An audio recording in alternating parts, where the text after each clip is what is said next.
Did you just say starting soon? Yeah, starting soon screen.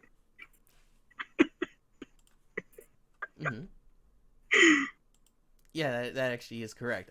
The starting soon screen.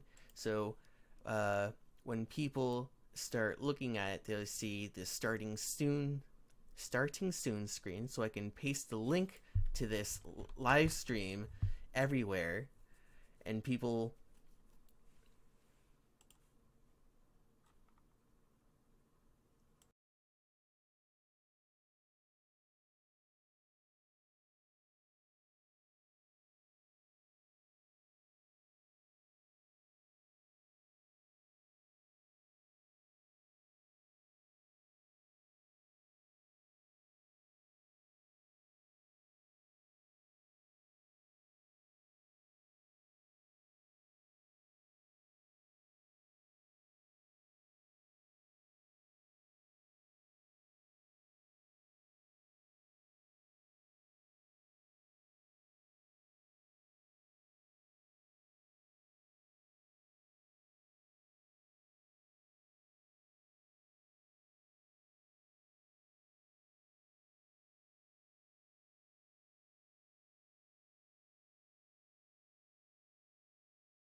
Great, what a great way to start.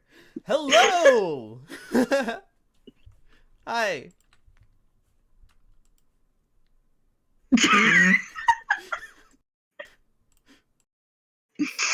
You should work on your intro, Luke. Great, what a great way to start. Hello. Hi. And okay, so we're ready to start, huh? Huh? Eh? Don't we have a timely old don't we have a timely old topic for you today? We're gonna be reading SCP posts on Spooky Month. Wait, You know, November. but Don't question I mean, it. it is spooky for some people. People participate. Yeah, people are pretty spooked out. Oh my god, I'm hearing voices in my head. It's probably the headphones and the two people talking. There's a thing called the internet. You might have heard of it. It's attached to your computer sometimes. What are you on about? Okay. so so everyone knows SCP, the Secure, Contain, Protect Foundation. You know, this wonderful organization of ours, very real, very helpful, keeps all the anomalies outside of out of our purview, our existence. With me today, I have. Ah, I thought you were gonna introduce me. Fuck that. No, you introduce yourself. What Oh, am I? okay. Uh, Yeah, who are you? Who are you? Yvette Yvette. Nekone. Yeah, Nekone. Nekone. Nekone. Yeah, that's a weeb name. Don't fucking question Joseph Kanye West. it. What? I've been thinking about that one for a day. I was like, oh, I'm so smart for thinking up Joseph Kanye West. What is? Coney 2012? His name is Joseph Coney, but there's also Kanye West. Joseph Kanye West. I can't with you. I only told Yvette that we're going to be reading SCPs. I didn't tell her anything else. Oh no, there's more. So everything else, that's her. Okay. So, right. So there might be someone watching this live at 1 p.m. in the afternoon Eastern Standard Time, or in the afternoon or evening if you're one of those Europeans. Oh, okay. So Yeah, it's 8 p.m. for me, so. wow, just stop. Get help. What? All right, yeah. So we got a bunch of I'm scrolling through here, a bunch of SCPs printed out in a PDF. I'm just gonna read a couple of these. That's gonna be a fun time. We got some gorillas. We got 2 posts about cats. Gorilla? What? Some wolves. A machine that refines things into other things. A list of things that one of the Foundation scientists aren't allowed to do. We got some stuff. Well, I'm glad it's not all furry shit. It's probably half furry shit. Well, that's what I'm saying. I'm glad that not all of it is furry shit. That's great. Now, let's start. The very first one here on this list is I'm a Cat. SCP-04. Nobody. Lou, when he was recording for that one cat comic. Okay. And there's a reason why I'm doing these now. I found recently like an oversimplified SCP comic series, and it's, you know, a bunch of silly things that explain a bunch of little comics that explain each one, and I thought, oh yeah, that's cute, that's cool. Why didn't I do that?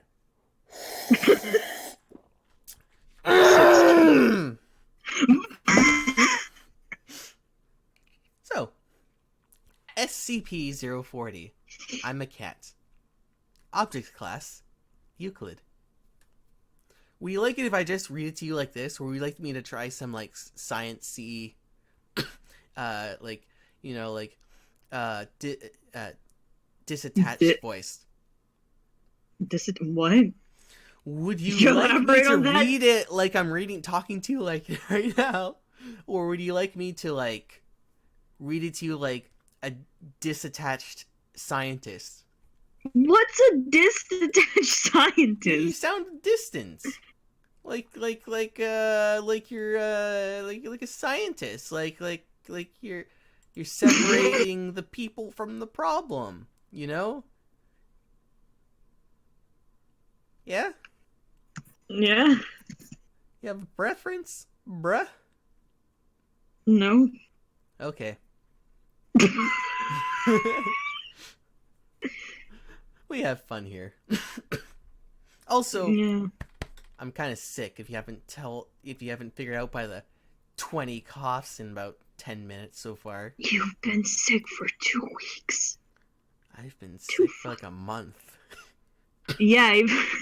Honestly, no, I stopped being sick after like a week and a day or two, and then I just kept coughing. No. I'm just a coffee boy, man. Get some cough syrup, man. I don't like syrup. Well, that sounds like a personal problem. That's nice. Let's start. And we'll start with a voice. SCP-040. Object Class, Euclid. Special Containment Procedures. SCP-040 is to be contained in a standard humanoid containment module within a Bioresearch Area 12. The chamber is to be connected to an airborne tranquilizer dispersal system to be activated in the event of SCP-040 manifesting its properties outside of testing environments. The chamber is to be observed by 2 supervisory personnel at all times. Recreational items such as toys, games, and art supplies may be provided to SCP-040 at the discretion of supervisory personnel, as they have been determined to pose no possible threat.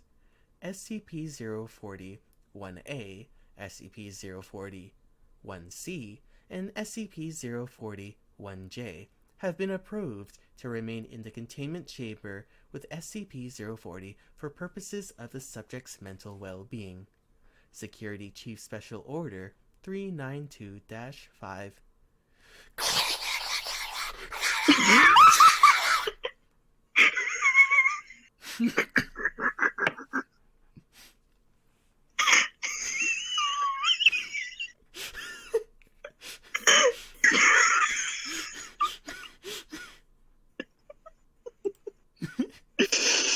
Go on.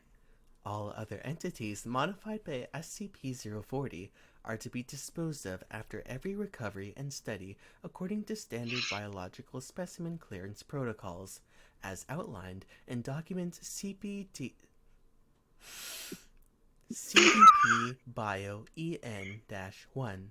No outside organisms are to be brought into the SCP-040's presence beyond those using in testing procedures. SCP-040 is to undergo daily lessons and bi-weekly psychological review overseen by Doctors Abernathy, Logan, and Izawa. Description: SCP-040 is a Caucasian female of approximately 8 years of age, standing 1 meter in height. Wait, what? I thought it was a cat. I thought it was a cat.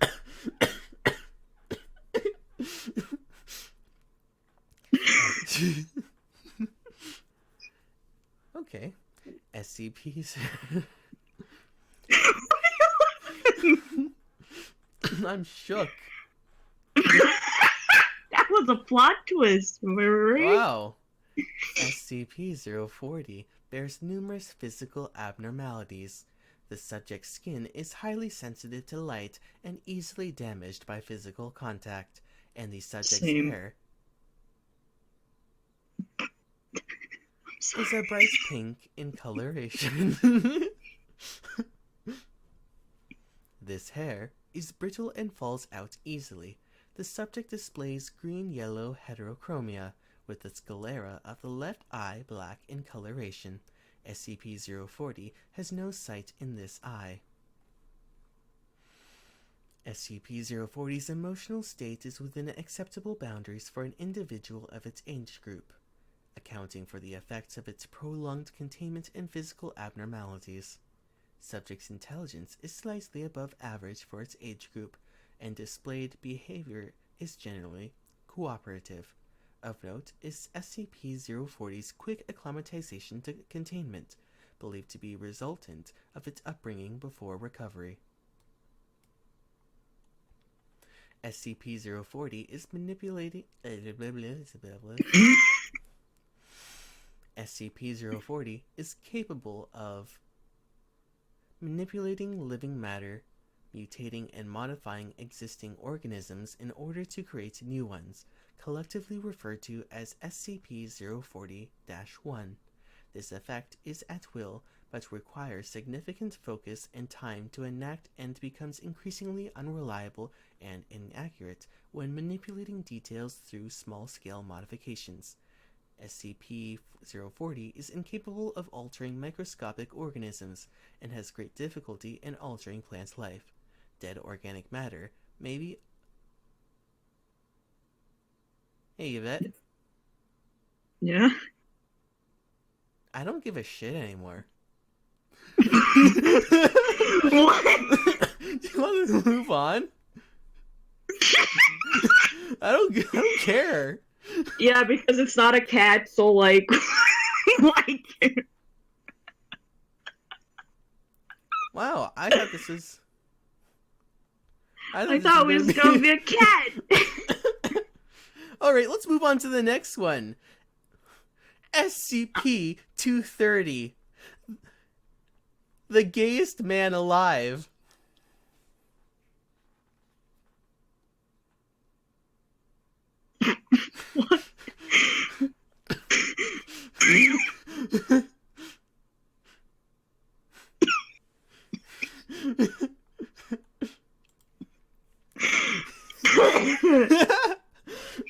What? What? I was busy reading something, and then when you said that, it took me like a minute to realize, wait, did I actually hear that? Or so I'm waiting for the stream delay to catch up for you to scroll to that so I can see that it does say the case.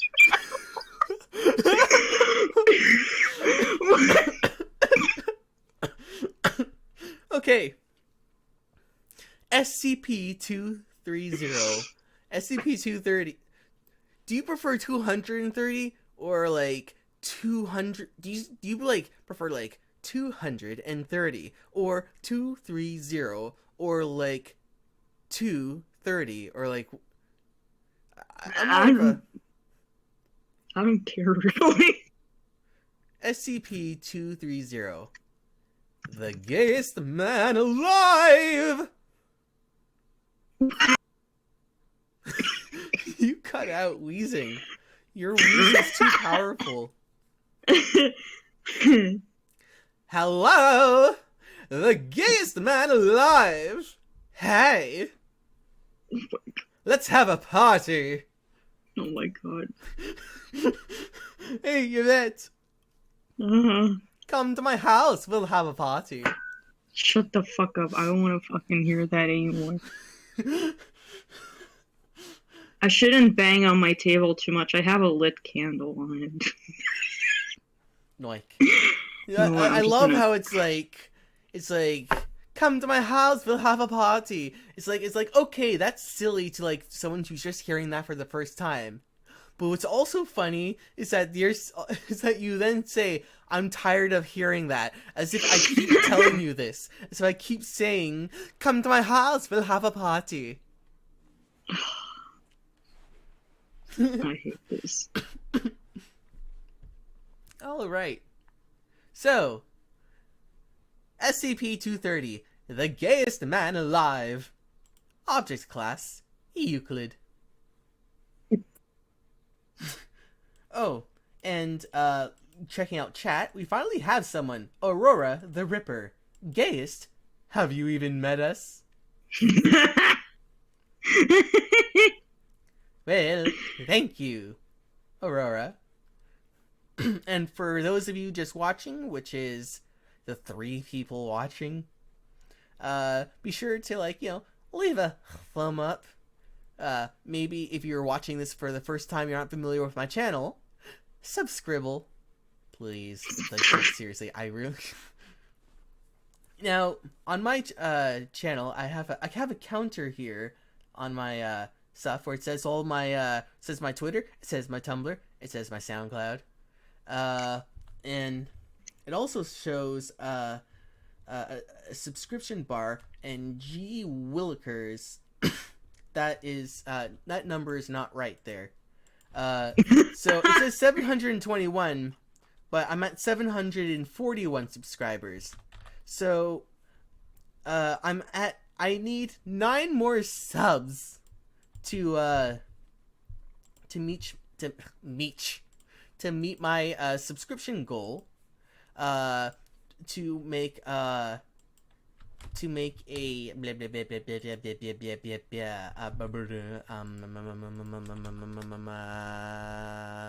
Okay. 750 subscribers, and I set up a lose dubs Discord server.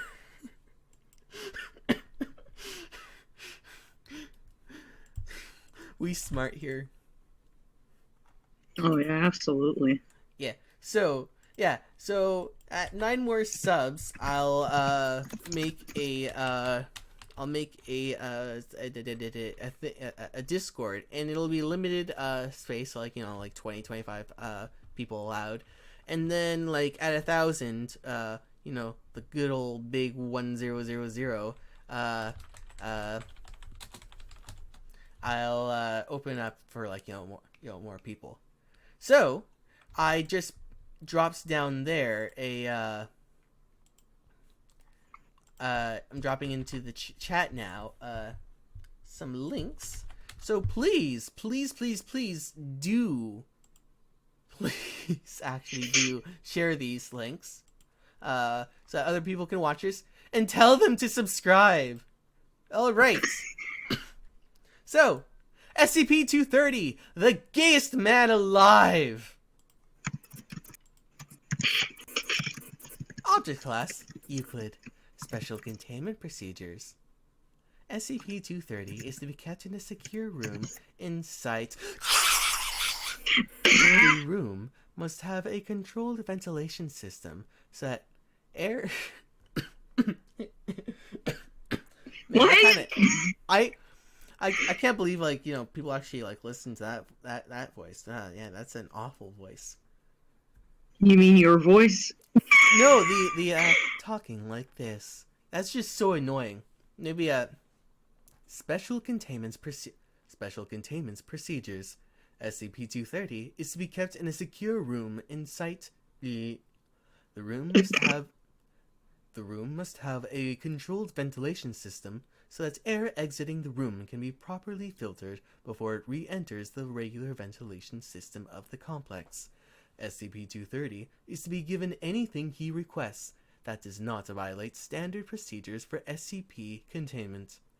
The door is set to automatically lock every time it closes and can only be opened from outside the room. Personnel entering SCP-230's room must wear a full hazmat suit with its own oxygen supply.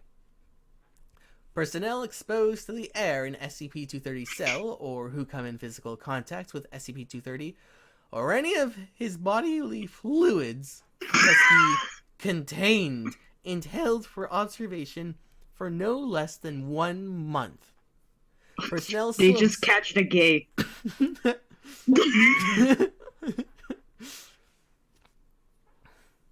Personnel still exhibiting symptoms from SCP-230 after 1 month are to be terminated. Oh, I hate that. Wow. You ever catch yourself being cringe? All the time, bro. My entire fucking... Yeah, but as you're saying it, you're like, this is cring. Cring. Well, the fucking SCP is called the gayest man alive, Lou. What do you fucking expect? Heck.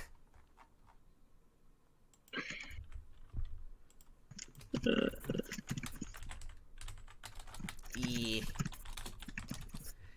Here we are at the typing club. Oh yeah, Yeah, I just forgot to like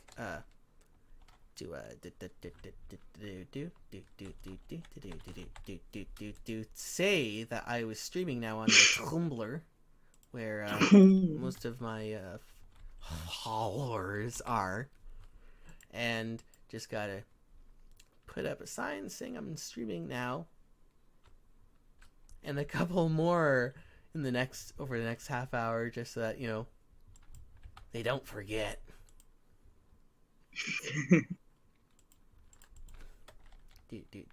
Okay, there and there and there. Noik. So, are you ready to get back to the gayest man alive? No. That's the spirit!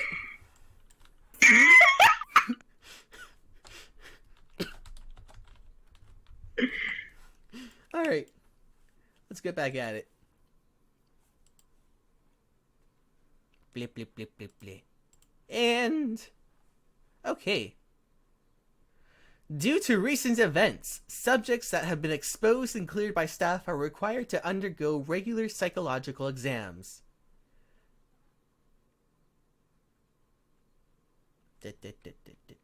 Okay. Oh shit. I just skipped over some very pertinent information. No. Yeah, it says here. Okay, so it says that he's if you get exposed to the guy, if you expose yourself to the gayest man alive, and you come in contact with his bodily fluids, and you're contained for a month, personnel, in case of personnel still exhibiting symptoms from SCP-230 after 1 month are to be terminated. If they display symptoms of the gay. If personnel are cleared by on-site staff after a month, they are to be transferred in forbidden contact with Wow. Forbidden? What? Wow, forbidden love. Oh, what is that supposed to mean? Well, let's find out. Due to recent events, subjects that have been exposed and cleared by staff are required to undergo regular psychological exams. If upon examination, the personnel exhibit any of the traits shown in documents 230-4436B. Dang, that sounds like an HTML link, man. The personnel is to be terminated. Note! Subject has made several escape attempts utilizing personnel exposed to SCP-230. This represents a low threat due to the fact that exposed personnel are usually impaired. However... What? Oh, yes. The rabbit hole deepens. Oh. Don't lose NNN now. However... personnel will become violent in order to stay in 230's presence. Young love. Description. SCP-230 is a male Caucasian with a lean build and gaunt appearance. SCP-2... I have to Google that. Alright. Guess we're learning some English lessons today. Okay, I see. Okay, continue. And gaunt appearance. SCP-230 is 185 centimeters tall, which is 6'1", 68 kilograms, 150 pounds, and appears to be in his early 30s.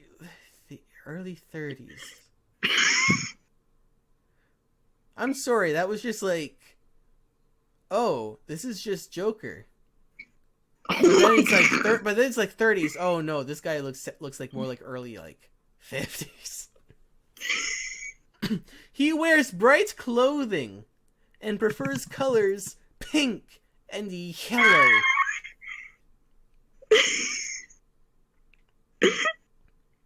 SCP-230 is a cheerful individual who appears to be incapable of negative emotions. The doctor All I have are negative emotions. Stop fucking quoting the Joker, Lou.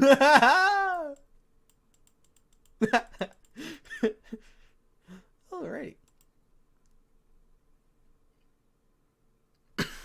Aurora the Ripper says, I will take a shot every time I laugh. Do your worst. Worst. Worst. Worst. Worst to Obama?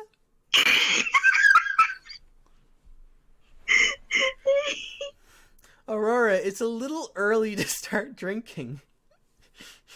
What do you mean it's early to start drinking? It's never early, never late. It's always a good time to drink.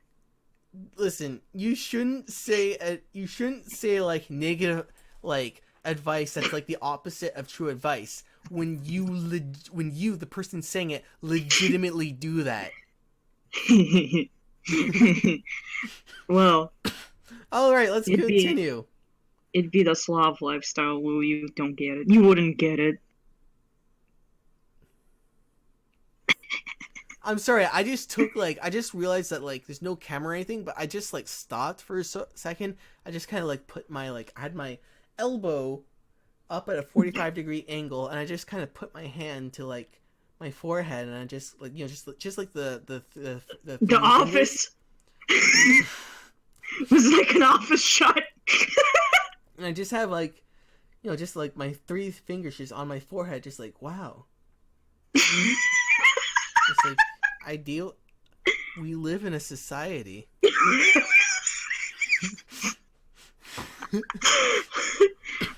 Oh. SCP-230 secretes a chemical similar in composition to heroin from his pores. What? The chemical has been named compound. Once secreted from his pores, it evaporates immediately and contaminates the air around SCP-230. Compound seems to be effective in as little as 30 parts per million in gaseous form. When inhaled, compound causes extreme euphoria in subjects. Oh. Analysis on Class D personnel under the effects of SCP-230 indicate that they had dopamine levels greater than 5 times of what is expected during sexual climax.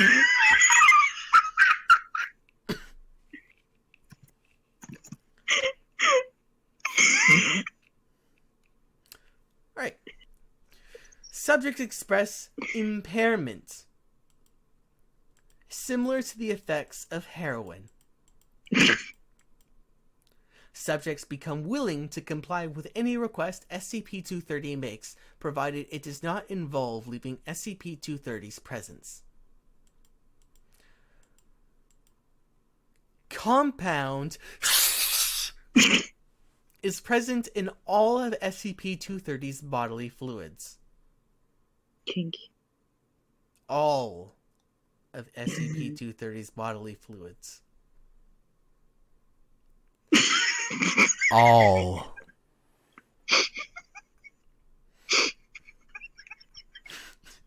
I'm not even laughing at that. You're not even laughing. No, You're just laughing.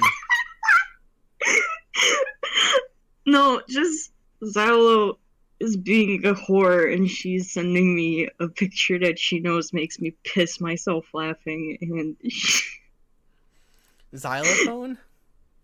yeah, she's in here. Haven't you noticed? Wait, what? Holy fuck! Alright, we have a new challenger approaches. For anyone that is in the last live stream, which is none of you, because who the fuck watches this? So we have a server, the Metacard server, because this is the equivalent of like you invite friends over, but you also sleep on someone else's couch. So you invite people over to the person who you crash at.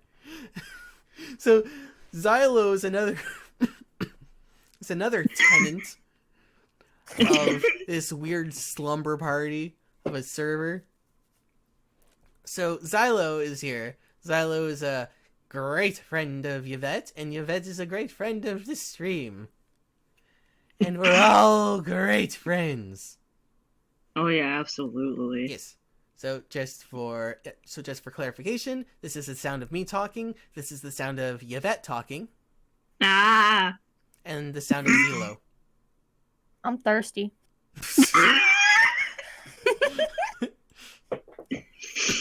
Nice. Now, let's continue. Blip, blip, blip, blip, blip, blip, and... Where was I?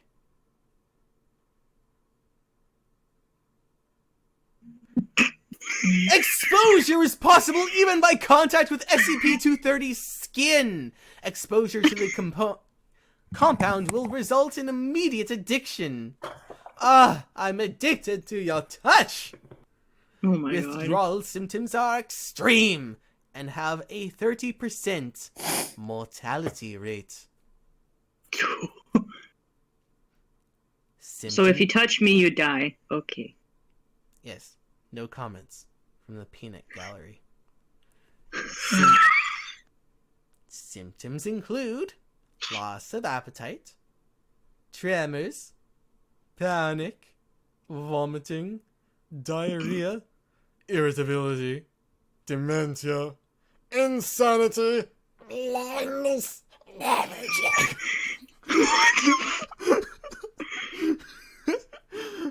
I didn't realize the list was going to be that long. Oh my god.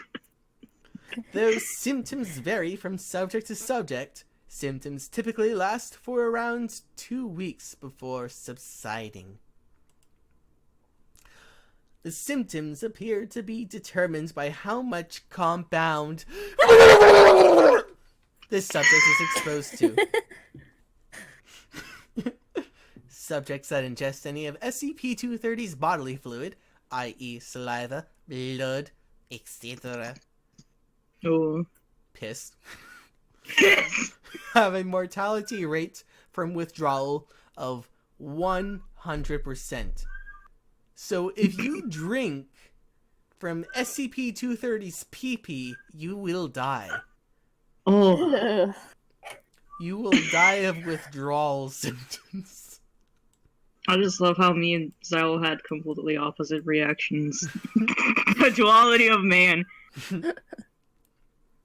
SCP-230 was found in an apartment with... What? I can hear your cat. Wait, really? Yeah. Very much. Meow. Meow. Meow. Meow. She's in the hallway. My door is closed. Well, let her in. She's gonna... Let that bitch in. Dog, dude. Bro. Meow.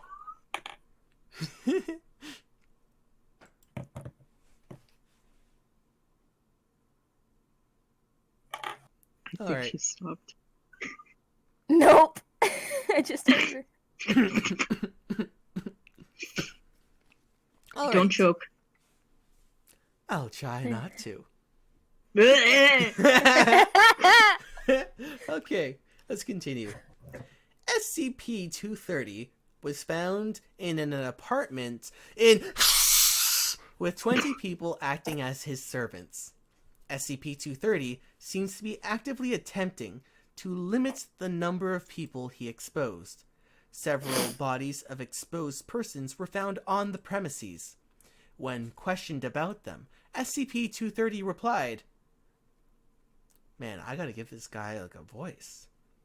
Uh-oh. Things were getting crowded, so I had to ask a few of them to stop breathing." Is that really the sound? That's what the gayest man alive would sound like, Lou? No, I gotta make him a little happier. Ha! Things were getting crowded. They were harshing my vibes. So I had to ask a few of them to stop breathing. Yeah! We're having a party! Oh my god. Okay. SCP-230 appears to be under the effects of compound, but doesn't seem to be impaired by it in any way. Attempts to alter SCP-230's mood have proven ineffective. Use of various drugs known to cause depression. Alright. SCP-230 prefers to talk about things he considers good or gay. SCP-230 has some psychological attachment to the word gay.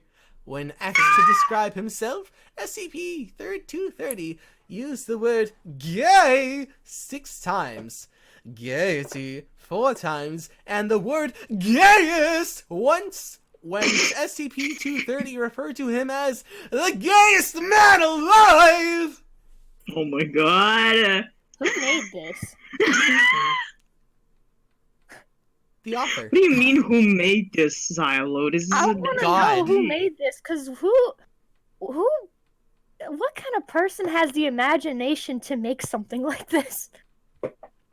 Xylo, it's the fucking SCP. I get it, but I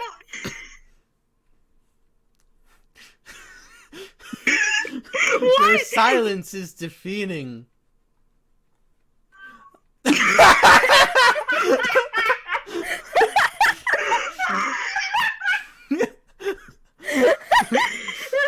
Alright.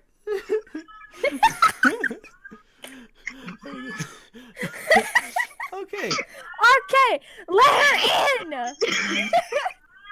No, she's gonna go even more. No. Well, give her something! Give her food or water! She obviously She's wants in something! heat, Xylo! Well, Heat? go find a male cat Why then. the fuck is your cat horny? It's November.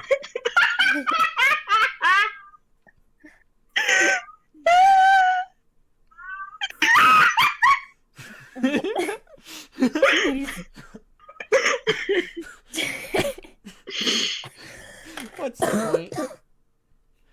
Why are we here? Just to suffer. Just to suffer. Yes. Every day I feel my hand. My arm. Lost. I don't even know how it goes. Okay, notes by Dr. SCP-230's preoccupation with the word gay has nothing to do with sexual orientation.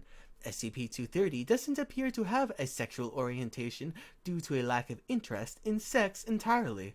This makes sense, seeing as celibacy is hot to you.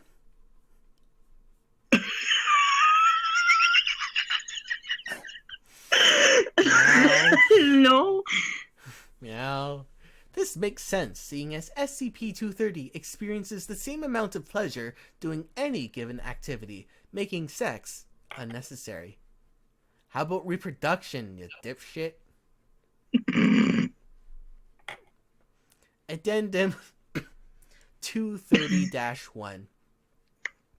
Class 2 Personnel Researcher pause was accidentally exposed to compound during research. Was detained and sent to treatment for the duration of withdrawal symptoms.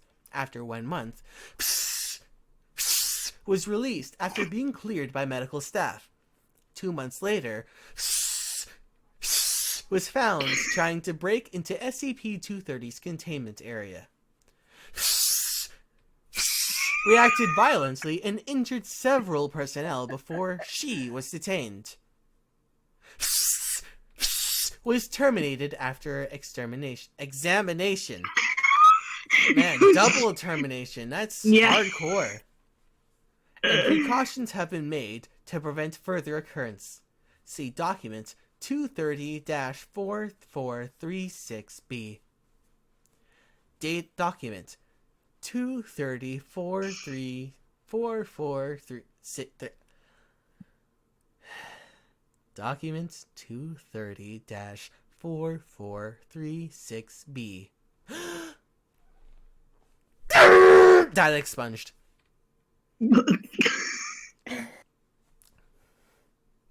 Okay. Next. Yeah, so that was SCP-230, the gayest man alive. And now, an actual one with a cat. Oh my god. SCP. Yeah, because he's Yes. the Please. first one he read was like something Yes. about a cat, but it wasn't even a cat. So Yes. like, okay, Diamond's Kenny. Shut up. Alright. Now having another look at chat. Aurora says, "Aw, hell yeah! The cat isn't approving of what's going on here. Let me in. Let me in!" The cat. Okay. Okay. Reminder. Subscribble. SCP-247. A harmless cat. Object class. Euclid. Okay. Save. Special containment procedures. Why am I getting? Yeah, you should see it. There. Okay. Is kept in an enclosure of at least 20 by 40 meters. Wait, what? Wait, what? I'm sorry. Your cat again. What?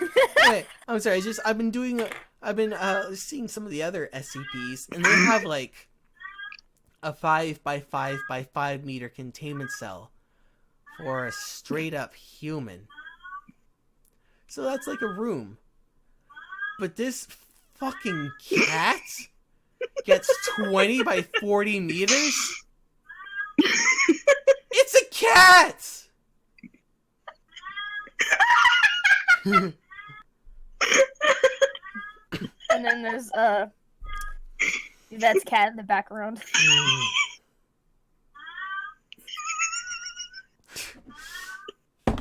I need a drink.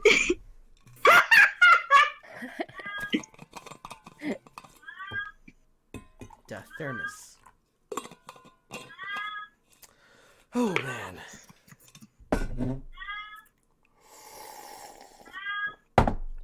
Slurp.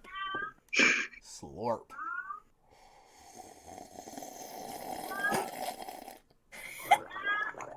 Oh my god, okay, I'm gonna get up and... Don't die. Please! Meow. Okay, I'm putting my earbuds down, so I'm Okay. not gonna hear y'all. Oh, we have a leaks here. Hey, I have a leaks. goblin taco. What? Alright, reminder, like the video, subscribe. Okay. SCP-247 is kept in an enclosure of at least 20 by 40 meters, furnished based... Did you just bring it to I'm the map? back. Did you just... It's closer. Uh-huh. You brought the cat in. Well, yeah, you told me to. I didn't tell you to. I told you to. Wait, I know. Musa, She let's told go. you to. Okay, I'm just gonna hold her in my arms, and she's gonna shut up, hopefully. Musa. Okay. Okay.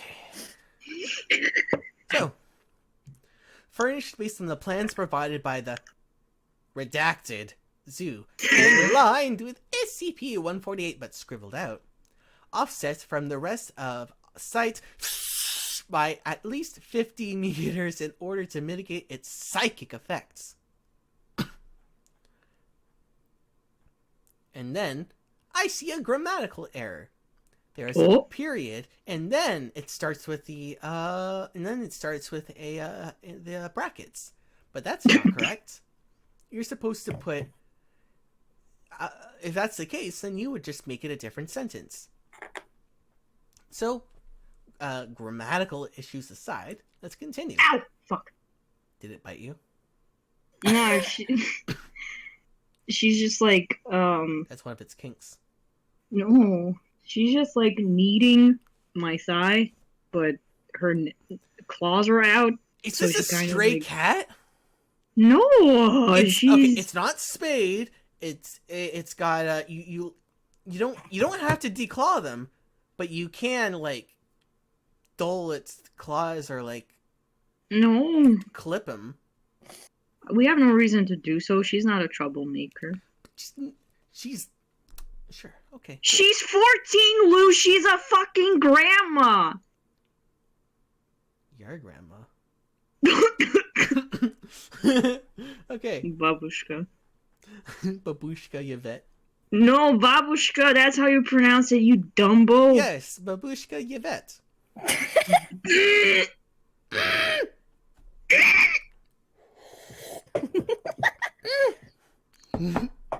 The fuck? As for current containment procedures for SCP-148, its use in the containment of other SCP is to be avoided if at all possible. 05. Psh!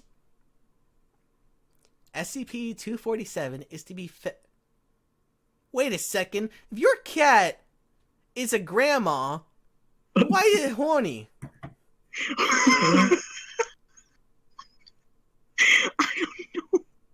Because she's an animal? Yeah. But it's a female and elderly. And they're not... Yeah, her hormones are fucking all over the place because she's old. What? Yeah, but eventually you get over that and then it's just gone.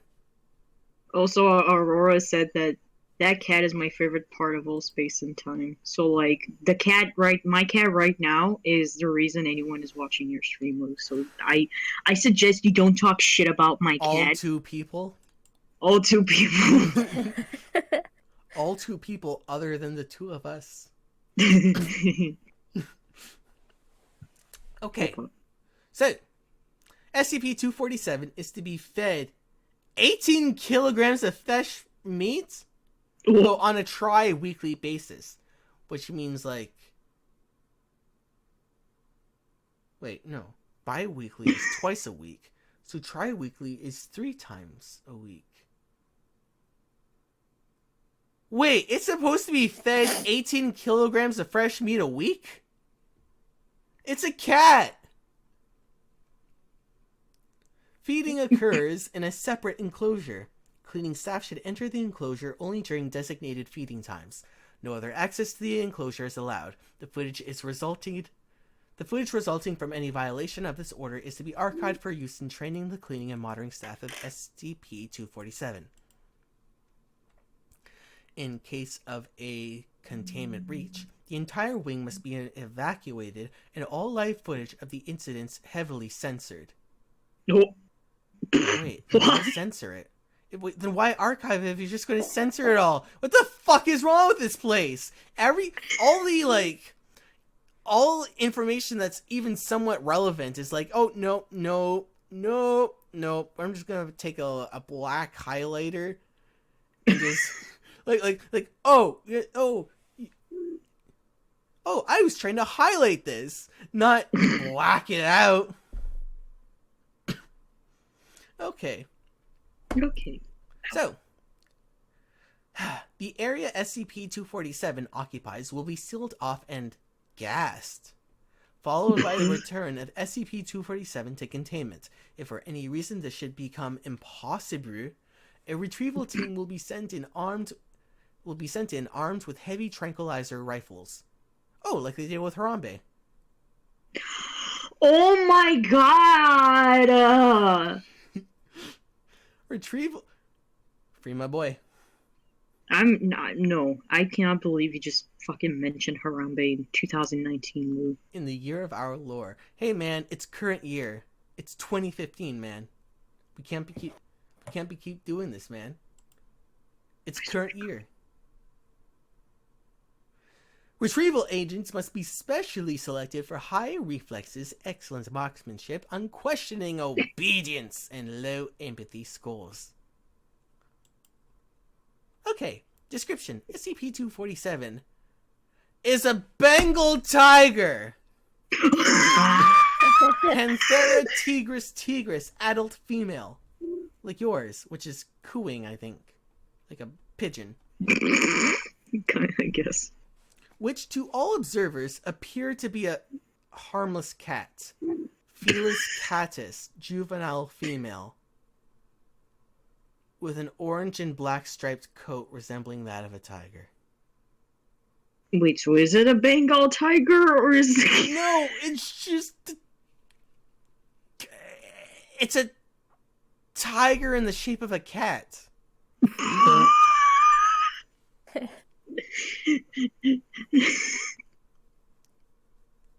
It's Garfield, but it will eat humans too. Garfield! It's a black and white striped cat.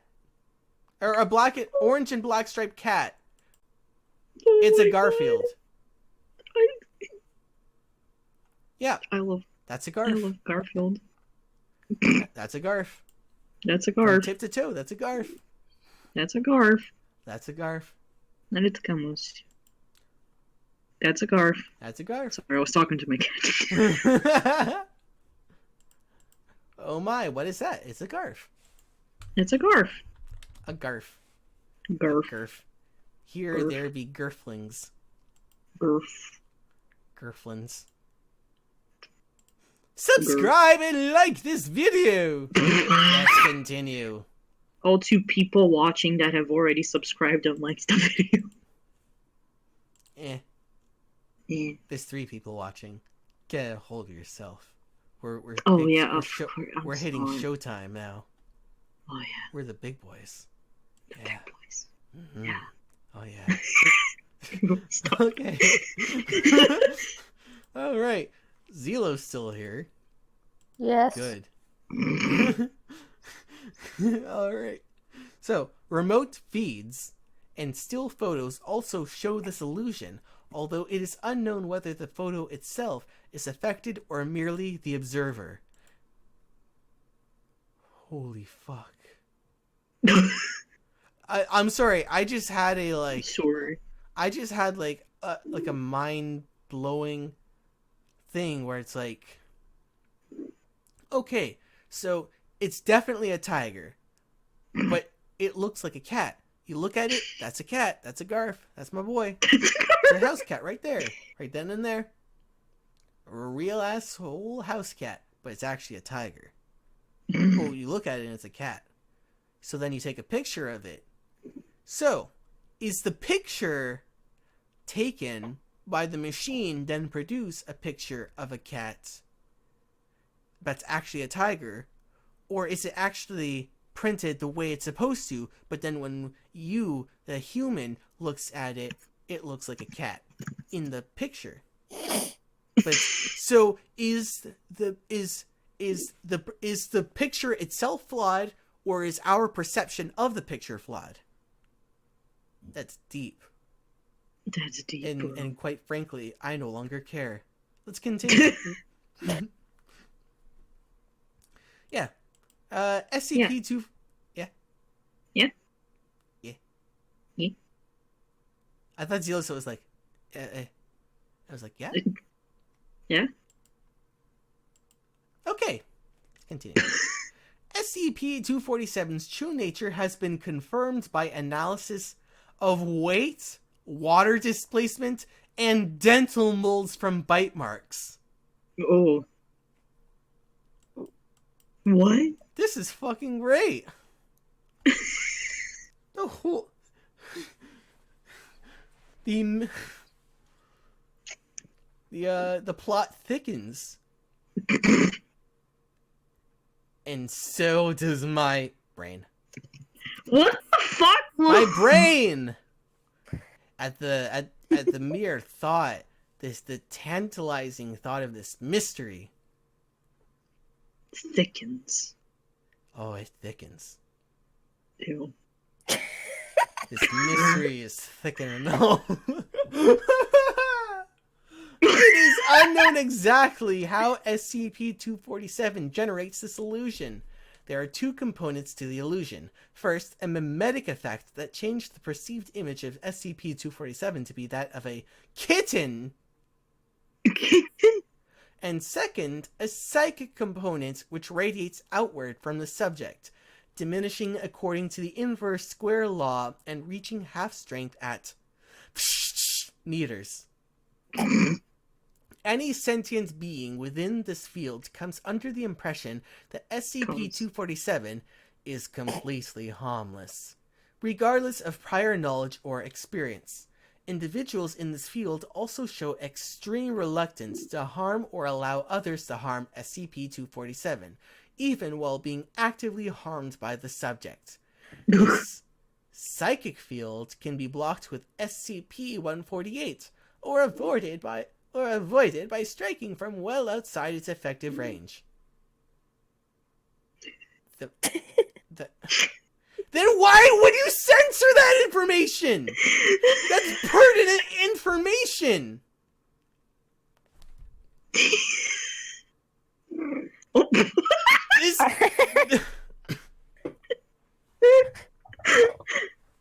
You fucking snapped. Oh! The mimetic effect is not blocked by SCP-148. As of yet, no one has been able to see 247 as anything but a small, striped cat. You mean a kitten? Kitten. You gotta be kidding me. Ach, yuck, yuck. Yeah. Shut the Okay. Okay. Next. Typically, SCP-247 will begin to purr, or mew when approached by a human. SCP-247, the human will remark that this is adorable and approach to pet the subject. This has been observed even in persons who strongly dislike cats. SCP-247 has been known to accept affection from its victims for up to 7 minutes before disemboweling and devouring them. Ooh. Jesus. Yes. Yes? Huh? Yes? Yes? Genetic analysis shows slight deviation from a typical Bengal tiger's genotype, indicating possible contamination. Data expunged! All further breeding experiments require O5 level approval. The resulting hybrids have been designated SCP-247-1. See experiments log 247-A-14 for more details. Addendum 247-A. A series of tests in exposing SCP-247 and the control subjects to various non-human animals. Control testing took place in an exact replica of 247's enclosure.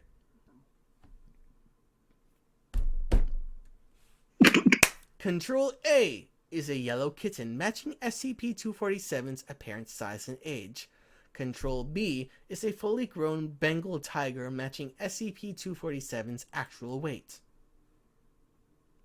Experiment log 247A-01. Dates 2010. Test subject: a mixed breed dog, mostly terrier, a known cat's chaser. Control test A. Oh! I'm sorry, my cat just jumped on my laptop. Okay, sorry, continue. Noik. Alright, let's continue. Okay, control test A. Subject immediately began barking and ran at the control, which retreated up a nearby tree. Control test B. Subject cowered in the corner as far from the control as possible. Control took no notice of subject. Oh, I think they meant two. There were two There were 2 mixed breed dogs, mostly terrier. And Yes. one barked at it and like chased the kitten tiger up the tree, and Kidding. the other one cowered in fear. Results: subject ran towards SCP-247, barking loudly. At approximately 5 meters away, subject slowed to a halt and became silent. At this point, SCP-247 rolled over and made a mewing sound, believed to be a No. sigh of annoyance. The subject retreated to a far corner of the enclosure with its tail between its legs. Notes: that was extremely odd. Further testing recommended. Researcher approved. 05 Experiment log 247A 021I I. Date 2010. Subject test: a male tabby kitten with the same apparent age as SCP-247. Control test A. Subjects played with the control in the manner of expected kittens. Control test B. Subject climbed a tree and attempted to hide itself from the control, displaying visible signs of terror. Results: Test 1. Wait a second. Aren't cats known to like look at tigers and be like, I don't give a fuck. I'm meowing at this thing. I don't give a shit if it's 400 times my size and weight. Yeah. Alright, so results. Test 1. Subject approached SCP-247 and mewed. SCP-247 responded in kind and played with the tabby kitten. The resulted footage is extremely odd. At one point, SCP-247 lifts the subject, which appears to be the same size as SCP-247, with a single forepaw, while at another point, SCP-247 lifts the subject with its mouth, clearly showing that its mouth is much larger than it appears to be. The leading researcher characterized this as adorable, but remarked that it gave him a headache. Due to a faulty recorder, this test had to be repeated. Results. Test 2.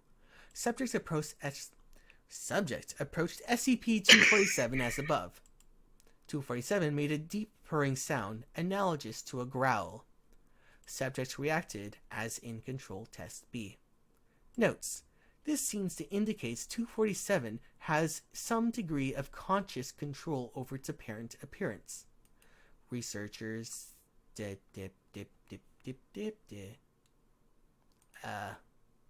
shit. Lost my spot.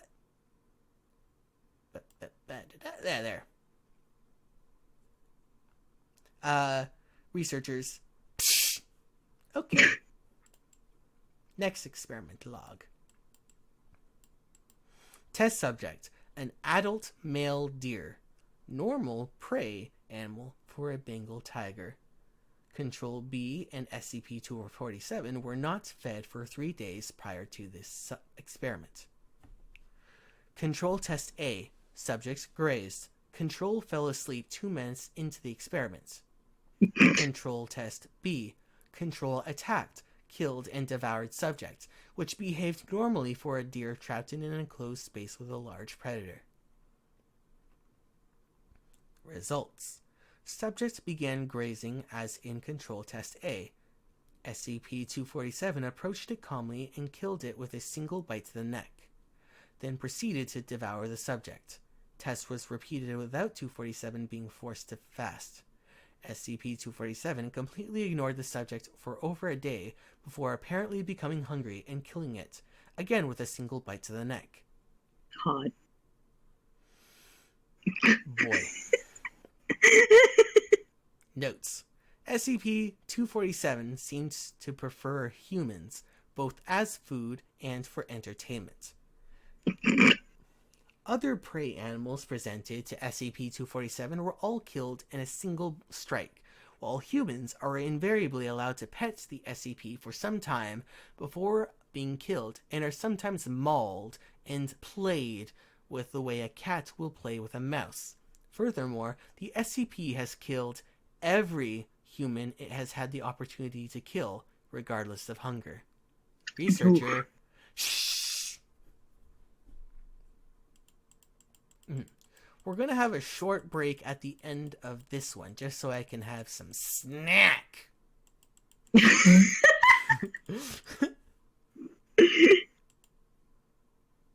Yeah. Yeah. Yeah. So, Yeah. we are watching now.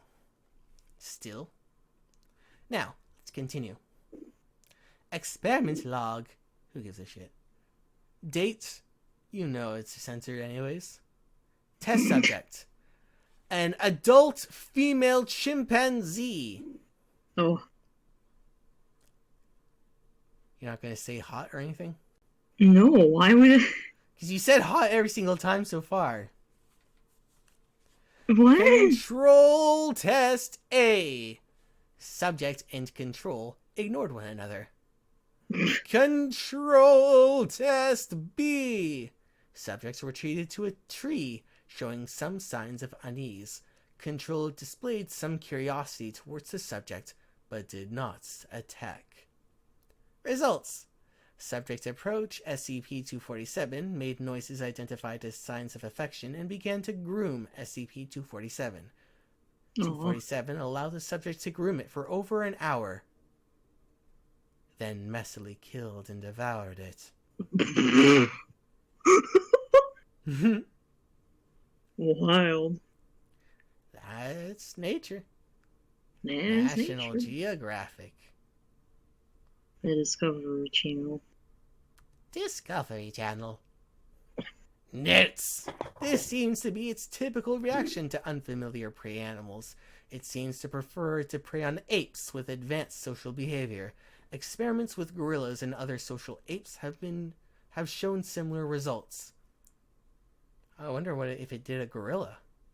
Oh my god, The I gorilla would swear. fuck it up. Essentially, SCP-247 is a large predator that has somehow adapted to take advantage of the largest available food sources. The largest available food source, humans. We should investigate all future reports on man-eating tigers in case there are more of these things. Researcher. Psh. Yep. And another experiment log. Test subject, an adult female grizzly bear. Why is everything female? Why can't you just put in a male one? Like, geez. Mix it up a bit. Control test A. Control fed up a tree in terror. Subjects ignored it. Why would the grizzly bear... Okay, fine. Control test B. Subject and control acted nervously and gave one another as large a berth as possible. Results. Initially, subject and SCP-247 ignored one another. At one point, subjects came very close to SCP-247, resulting in 247 giving a warning growl. Subjects responded with hostility. Test aborted due to possible harm to SCP-247. Subjects tranquilized by Foundation personnel and subsequently killed by SCP-247. Note. Future tests involving animals potentially capable of killing and injuring a Bengal tiger are cancelled. Researcher. Experiment log. Numbers and letters. Test subject, an adult female Bengal tiger. Control test A. Control fled up a tree in terror. Subject ignored it. Control test B. Subject and control greeted one another, established the order of social dominance, then both fell asleep. Results identical to control test B. Notes. Interestingly, SCP-247 was the beta animal in this interaction. Researcher. I'm just calling you Sharon. You're Sharon. It says an S in there anyways.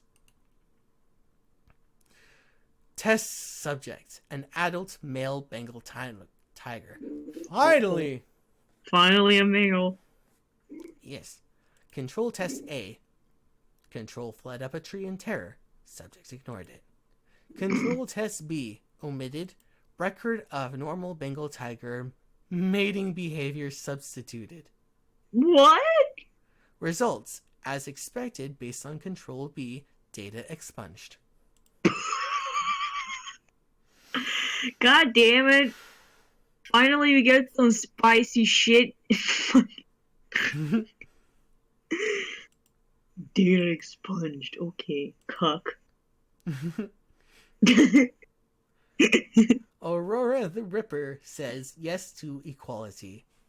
Yeah, 6 watching now. We got good. Alright, so control test A. Notes.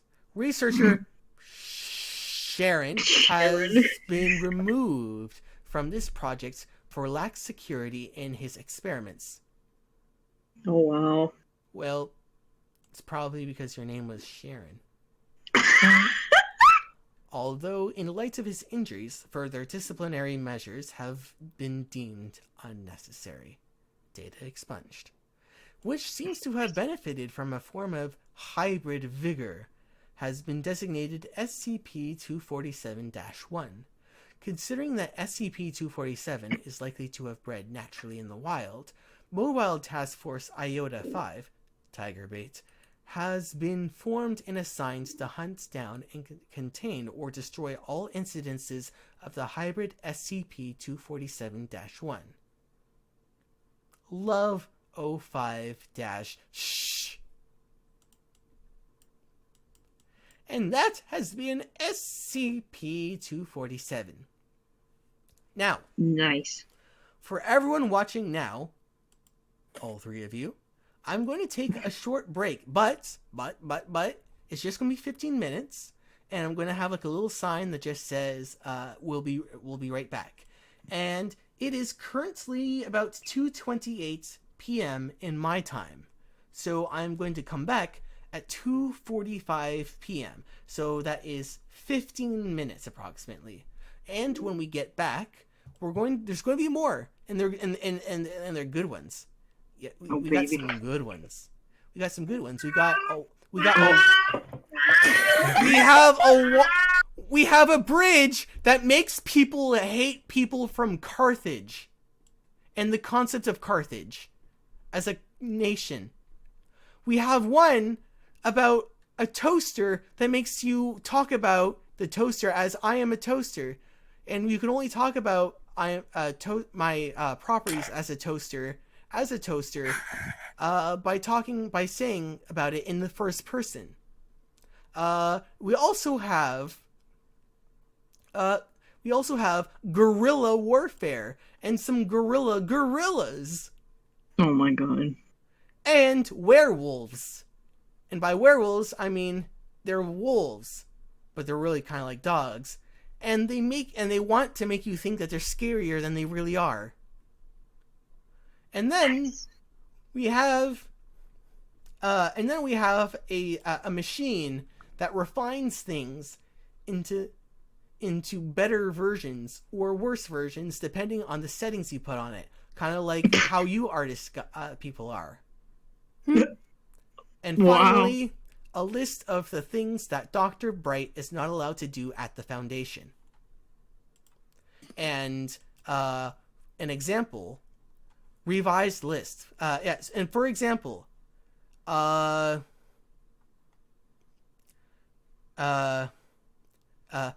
number 10. Although it is entirely possible to use SCPs currently under control of the Foundation to create tentacle monsters, no. Sub-1.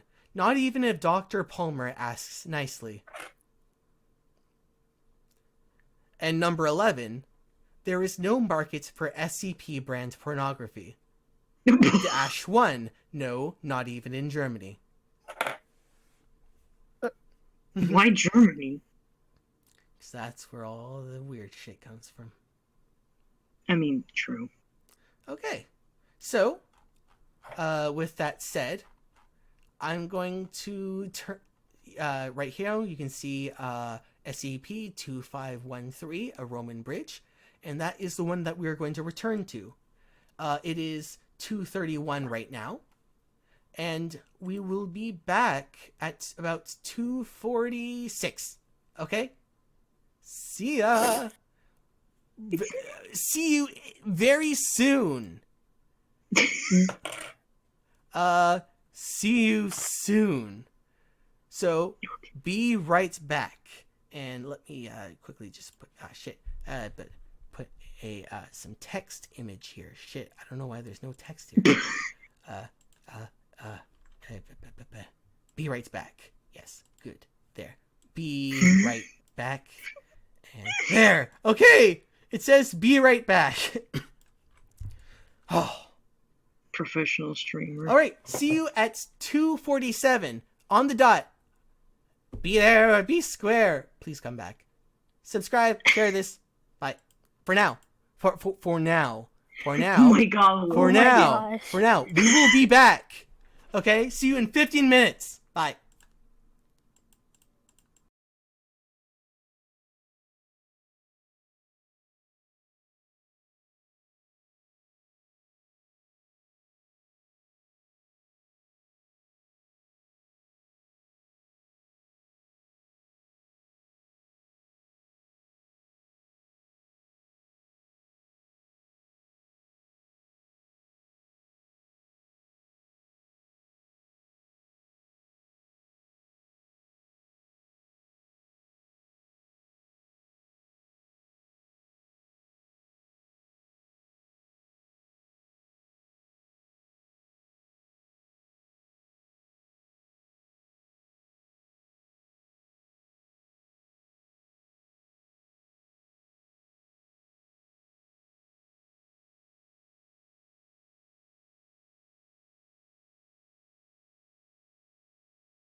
And we are back. Hey.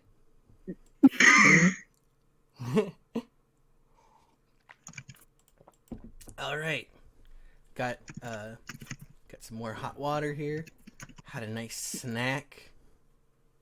Hot water? Do you just drink plain hot water? I'm cold. I'm coughing. But- I need it. What do you expect me to? What do you expect me to drink? Sweet tea? Well, just tea. Coca-Cola? Yo, no. In 15 minutes? Well, huh? Well, if you can boil water for 15 minutes, you can slap a fucking tea bag in it and make some tea. I have a thermos of hot water next to me. Ah, okay. Well, that sounds like a personal problem then. That sounds like a personal victory. Okay, drink your fucking boiled water. Not boiled, just your hot water. I like plain. water. I like water. But hot water? Just Yeah. who the fuck drinks hot water? Well, Without like any tea in it or anything. if you live in a cold place, you probably would want a warm drink. Well, yeah, but tea, not just plain fucking hot water. See, Aurora gets me. Strong alcohol helps if you're cold. See, this is like. It really doesn't. Excuse me? Yes, it does. Yeah, it does. No, the sugars in that is worse. Sugar and excuse me? If you're gonna be having a drink, it has sugar in it, like an alcohol. Alcohols all alcoholic beverages have sugar in it. No matter how bitter you think it is, it's got sugar in it. You know that, right? Have you ever looked at the back of any of your bottles and looked at like the ingredients or whatever? I mean, Are you making me get up and check? I mean, not all bottles have like the ingredients on it, but like sugar's even used in vodka, but a very small amount. Well, yeah, it's a small amount. It's not like drinking a bottle of Coke. Yeah, but that's because having vodka actually like would help. Because if you have like a stomach virus or something, having sugar is like the worst thing because that just feeds the bacteria in your stomach. Yeah. Have you not been to high school? What? Have you gone to school in general? I'm not. Don't answer that question. All right. So we're back on the best of notes. Oh yeah, of course. Yes. So let's catch up on what's happened. Aurora's been here the whole time. Hello, Aurora. You are lovely. Alex had stopped in to say hi. Misha and Daniel came in. Daniel's the one that drew that picture, that Halloween thing. You remember the Halloween thing? Yeah. Okay, yeah. And also showed some of his art in other streams. Yeah. So, yeah. So Daniel and Misha, who I vaguely recall before, they popped in, and Aurora has given us more comments. Finally. Strong alcohol helps if you're cold. Well, Aurora, I don't know what to tell you other than you're wrong. Yeah. Take this from a Finn. No. Strong alcohol is what keeps us warm. Actually, strong alcohol will preserve your innards if you're caught in the cold, and so basically you'll mummify yourself from the inside out, and then freeze to death. Nice. So basically, drink antifreeze. I will. You just try and fucking stop me. Sure. Anyway, I'm gonna light a candle. Aurora says she skipped high school and went straight to art school. Sounds iconic. Well, that sounds like your life. And Wooski, someone who I also... Wooski, who I think I know Wooski, says, Mementos, bruh. Bruh. Yeah. Alright, Yeah. so let's get into it. Let's get into this Roman bridge. What? Oh, okay. Jeez, dude. Huh? I said cheese, dude. Jeez, dude. Not cheese, dude. I said jeez, dude. Jesus, man. Yeah, he loves you. No. What do you What mean was that? no? You can't just. He's like, no, you.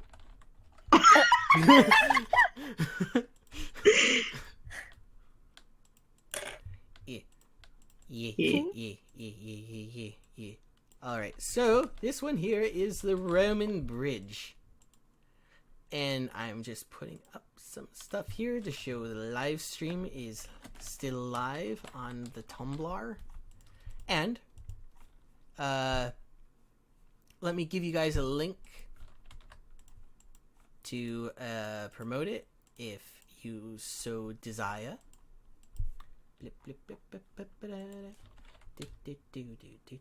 Okay. Okay, there. Now, let's read some garbage. Okay then, let's get here.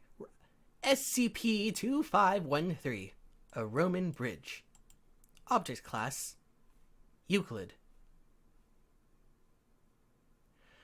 SCP-2513 is to be guarded by armed personnel at all times, with orders to detain any non-authorized persons attempting to cross SCP-2513, an area of 10 square kilometers around 2513 is to be cordoned off as a nature preserve to prevent any possible use by civilian populations.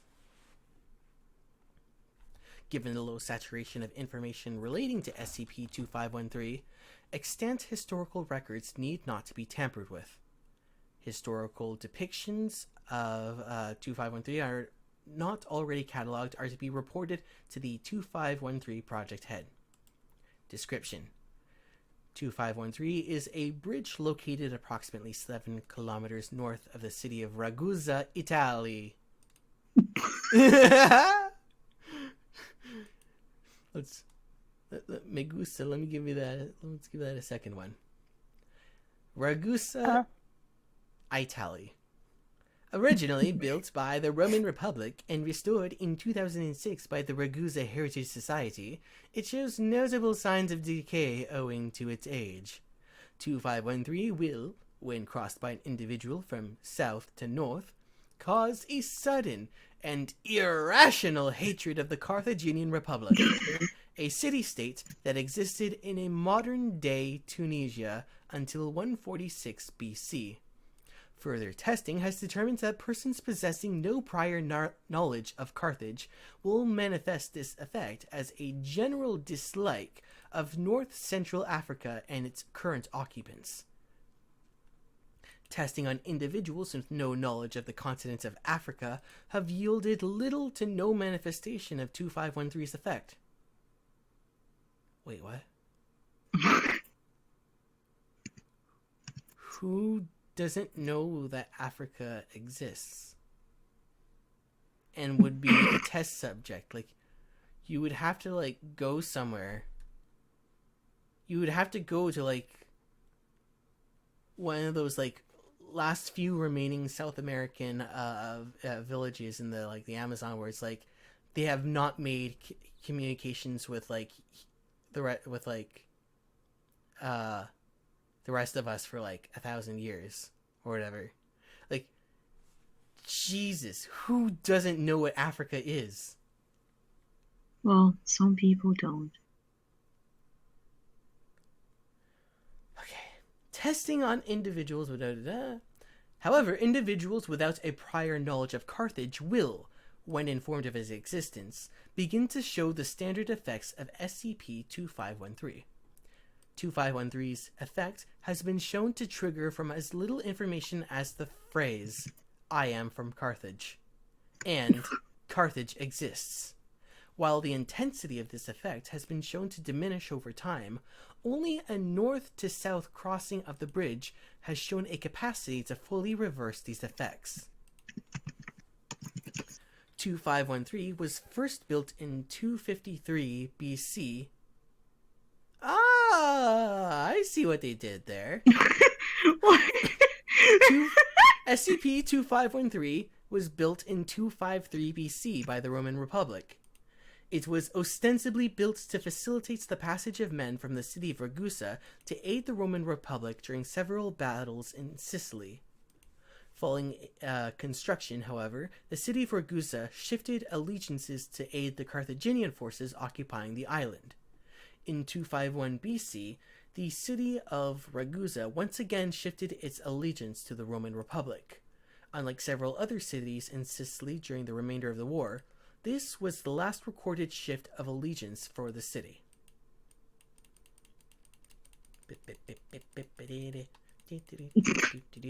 By 132 BC, roads leading to and from SCP-2513 were no longer the primary methods to move from southern Sicily to the remainder of the island.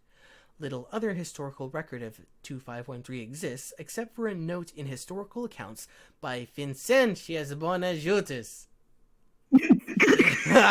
I'm just gonna like purposefully just fuck up every single foreign name or title of any sorts.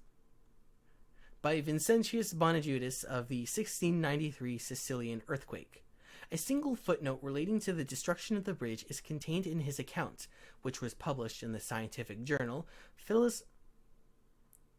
Philosophical Transactions of the Royal Society. Of note, however, there are several related and unpublished treatises written by Bonajutis on the dangers of a resurgent Carthaginian republic, including specific objections to the rule of the Muradid dynasty. This is believed to be the earliest recorded SCP-2513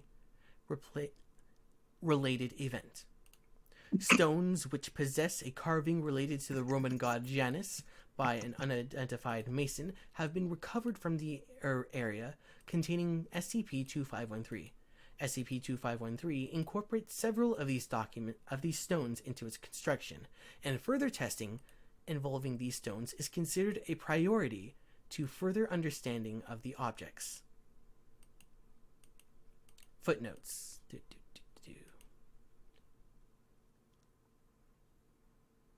Oh my god. Oh my god. Oh no. Huh? Oh no, it expands. Oh, But I didn't get the expansion thing. Shit. Okay, you well. fucking Dumbo. You fucking, this is how gonna- you're a professional streamer. Ow, I can't fucking. Whatever, I can just... Okay. I'm just going to read these small dialogues here. So, Experiments 2513-2, Volunteer Dr. McCulloch. For this experiment, a plastic bust of a Carthaginian military commander, Hannibal. I just think of Hannibal Buress. Just like, Oh my god. dog. Hannibal Barca was, dude, whack. Dude. For this experiment, a plastic bust of Carthaginian military commander Hannibal Barca was placed at the north end of SCP-2513. Dr. McCulloch began his walks across 2513. Halfway through, he breaks into a full stride and leaps at the bust, pummeling it with his fists. Dr. McCulloch. Fuck you! How many widows can you make, huh? I hope you're rotting in Tartarus, you bearded asshole desert fuck! Dr. McCulloch continues to assault the bust until it is beaten beyond recognition. After spitting on the ruined bust, he walks back across SCP-2513. Dr. McCulloch. I don't have any siblings, but when I looked at that thing, all I could think of was, this asshole killed my brother. End experiment 2513-2. Experiment 2513-7. Volunteer, Assistant Smith. Assistant Smith crosses SCP-2513 from south to north. Transcript follows. Dr. Rudis Jacobs. Assistant Smith. What? Assistant Smith. Hold up. What are we even doing this? Why aren't we dropping every goddamn thing we have on those Carthaginian fucks? Dr. Rudo Jacobs. You are aware that Carthage ceased to exist over 2,000 years ago, right? Assistant Smith.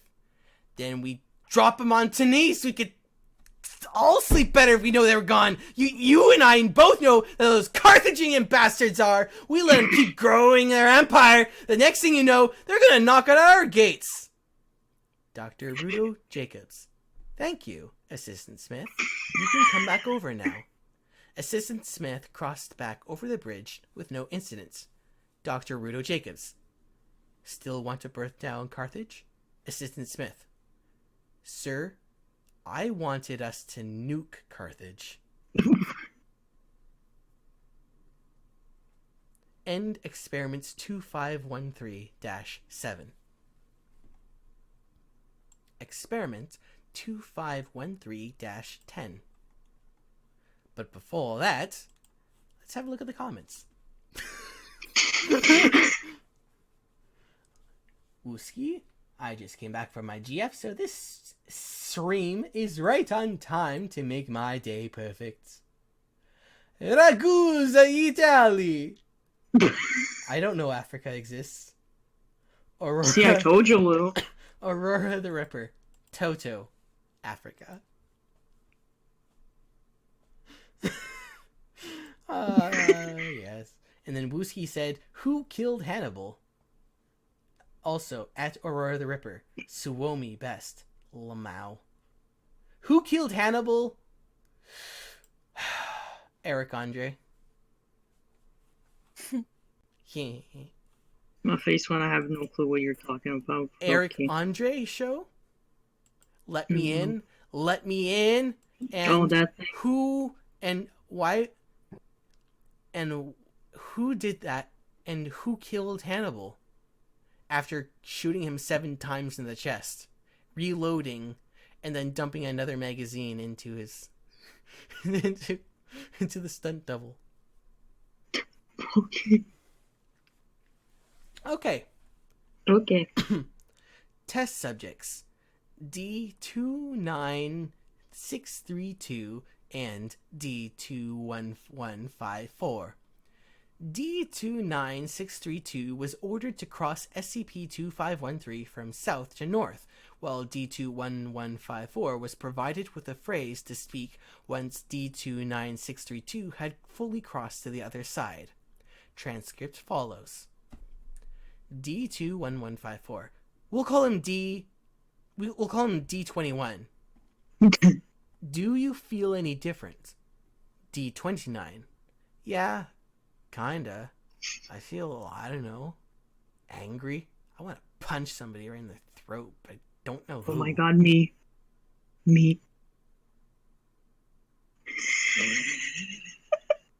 D21 reads from the provided notes. D21. I am a true son of Carthage. D29. You're a what? I'll fucking kill you, fucking backstabbing elephant riding son of a bitch! D29 charges back across the bridge. 7. But his body language becomes less aggressive as he returns. By the time he reaches D21 and grabs his collar, D29 has calmed down considerably. D29. Sorry. You just said the word Carthage, and I felt I need to beat your brains in. D21. You're not gonna hurt me.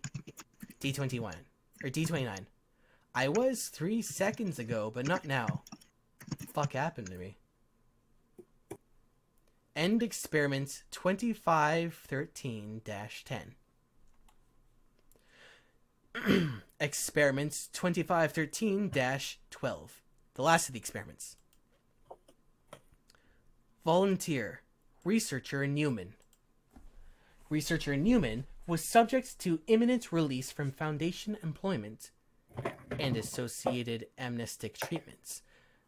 Due to these factors, a request was entertained from researcher Newman to cross 2513 in order to test 2513's effect over an extended period of time. This request was granted. To prevent any possible leaks, the following containment protocols were enacted during researcher Newman's affected state. Researcher Newman would be granted a small room in Wing D of Site 109, complete with a laptop provided by the Foundation. The laptop would record all of Researcher Newman's activity, and any and all internet access would be monitored and subject to a 15-second delay to prevent leaks. Number 2. Any researchers specializing in the Semitic language group were to be temporarily relocated. Number 3. Researcher Newman would be accompanied by an armed guard at all times, with orders to detain Researcher Newman if he became violent. Over the course of a week, Researcher Newman spent most of his time on the laptop. When not accessing the laptop, he would often attempt to inform other researchers and assistants about his hatred of Carthage. Notable activity on the laptop includes using search engines with prompts such as "fuck Carthage," "Carthage goddamn pirates," "Hannibal was a pig," "Carthage must be destroyed," Oh my god. and "I hate Carthage."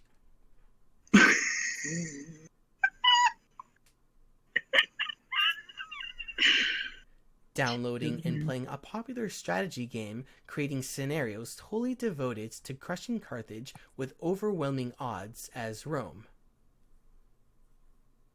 Reading and rereading accounts of the destruction of Carthage, along with repeated vandalism of articles about Carthage. Engaged in long and protracted arguments with players who refers to play engaging in long and protracted arguments with players who preferred to play as Carthage in another popular strategy game. 169 hours after the experiments began, researcher Newman's affected states began to noticeably diminish, though not dissipate completely. After another 24 hours in quarantine, researcher Newman was escorted back to SCP-2513 and crossed the bridge from north to south, immediately relieving him of the effects of SCP-2513. Foundation's surveillance of researcher Newman following termination of his employment has, to date, not led to the discovery of any further anti-Carthaginian sentiment. Footnotes. Similarities between SCP-2513 and the effects of 2766 are still under investigation.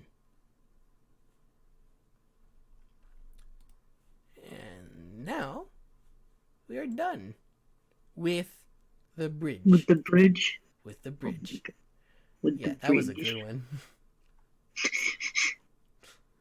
Someone left a thumbs down. Oh no. Alright.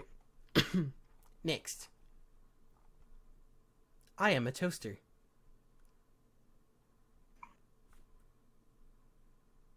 SCP-426. I am a toaster. Oh my god. Yeah. Oh, why does this exist? It's the SCP Foundation. They don't question things, they just contain them. So that we don't have to. Let's get some more hot water. Oh, that thermos. Ew. It's a big thermos. All right, let's pour some water in. Mm-hmm. All right. Shut the thing. There. All right, and mm-hmm. Ooh. Ah, that's some good water.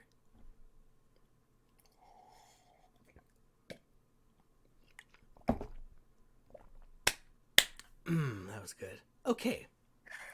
SCP-426. Did you just clap your fucking hands? Yeah, don't you clap your hands when you drink water? No? That's your fucking problem. Yeah, let me guess. You also clap at the end of a movie, right?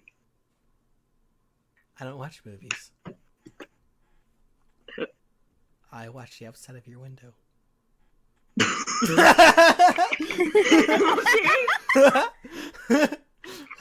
Oh man, that was really uncomfortable.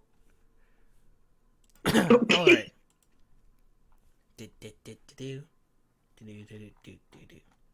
Okay then. Well, let's read I Am a Toaster. SCP-426. I am a toaster. Object class Euclid. Special containment procedures. I am to be sealed in a chamber with no windows through which I may be viewed. The door to my chamber must have a label completely unrelated to my designation or identity in order to prevent unintended spread of my primary effect. Only level 3 and above personnel are to know of my presence, and particularly of my properties. Assigned personnel are to be rotated out on a monthly basis to prevent contamination by my secondary effect. Psychiatric evaluation is mandatory at the end of the month. If personnel are deemed unaffected, they may be reassigned to me no less than 4 months after their last rotation with me. Any affected personnel are to be given a Class C amnestic and transferred to a different site. So, are we noticing anything different?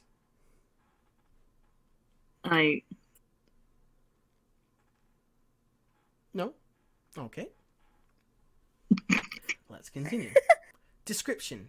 Hello, I am SCP-426. I must be introduced this way in order to prevent ambiguity. I am an ordinary toaster, able to toast bread when supplied with electricity. However, when any human being mentions me, they inadvertently refer to me in the first person. Despite all attempts, there is yet to be a way to speak or write about me in the third person. When in my continuous presence for over 2 months, individuals begin to identify themselves as a toaster. Unless forcibly restrained, these people will ultimately harm themselves in their attempts to emulate my standard functions. I was discovered in the home of the family after the gruesome deaths of 3 of its members. I have been given to the younger Mr. and Mrs. as a wedding gift. No card or any other identifying markings have been found on my box. Approximately 2 months after the family received me, fire crews were dispatched to the home due to an electrical fire. The younger Mrs. died from the electrical discharge that she had caused when attempting to devour an electrical socket. The other 2 victims had died shortly before the fire occurred. The elder Mrs. had gorged herself with nearly 10 kilograms of bread before her stomach burst, and she died of internal bleeding. The younger Mr. died of severe blood loss after attempting to redact with me. The sole survivor was the elder Mr. who was suffering from severe malnutrition. He stated that he had inserted some bread a week prior and was still waiting for the toast to pop out. I am a toaster. I was confiscated by the Foundation after police noted my unusual properties. A Class C amnestic was administered to the affected officers. Experiment Log 426-1. Date? Well, I don't know how long you want me to go for, but you can imagine in your head. Subject: D-Class Personnel D-426-1. Procedure: D/426/1 was asked to describe what he believed was contained in my chamber. He was not informed about my identity or properties. Details: D/426-1 stated, I'm probably some huge monster holed up in there. That's what you guys have all over the place, right? D/426/1 remained oblivious to his use of the first person pronoun. Wee. Wee. Aw. Alright. Next. Experiment log 426-2. Dates. Just a bunch of black numbers. Just squares. Just a bunch of black squares. That's the date. Subject: D-Class Personnel D/426/2. Procedure: D/426 was placed in my chamber and given regular meals through a dispenser. No communication with 426 was permitted.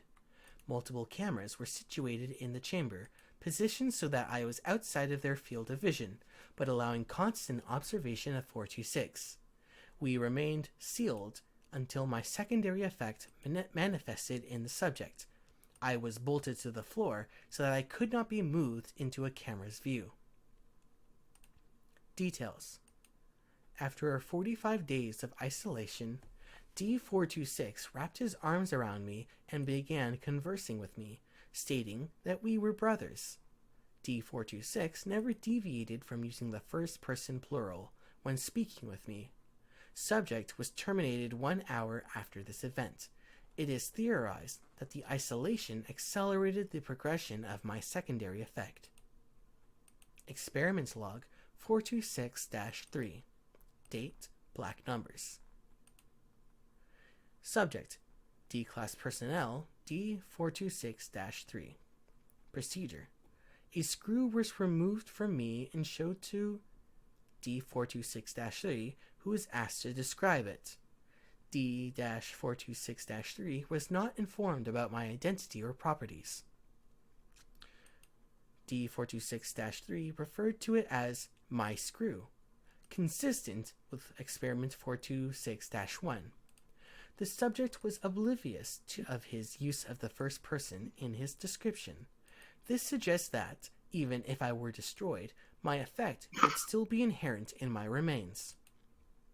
Experiment log 426-4. Date: black squares. Subject: D-Class Personnel 426-4. Procedure: D/426-4 was placed in isolation in a cell adjacent to my chamber, to be observed until my secondary effect manifests. Details: no effects appeared. D/426-4 was terminated 90 days after the start of the experiment. Thank God there are some limits to my effects. A lot of us were really starting to get worried about me. Doctor...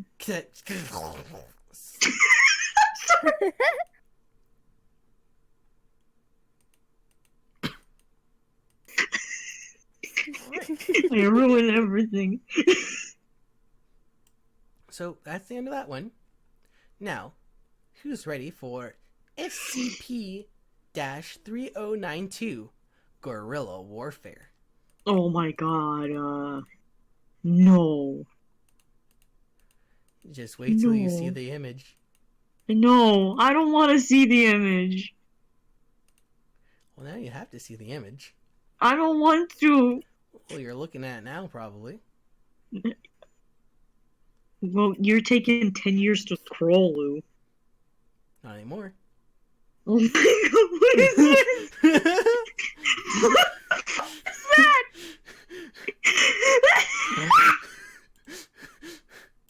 It's SCP-3092, Guerrilla Warfare. You ever seen a monkey? Yeah, I've seen you, Lou. You fucking That's racist. fucking ape.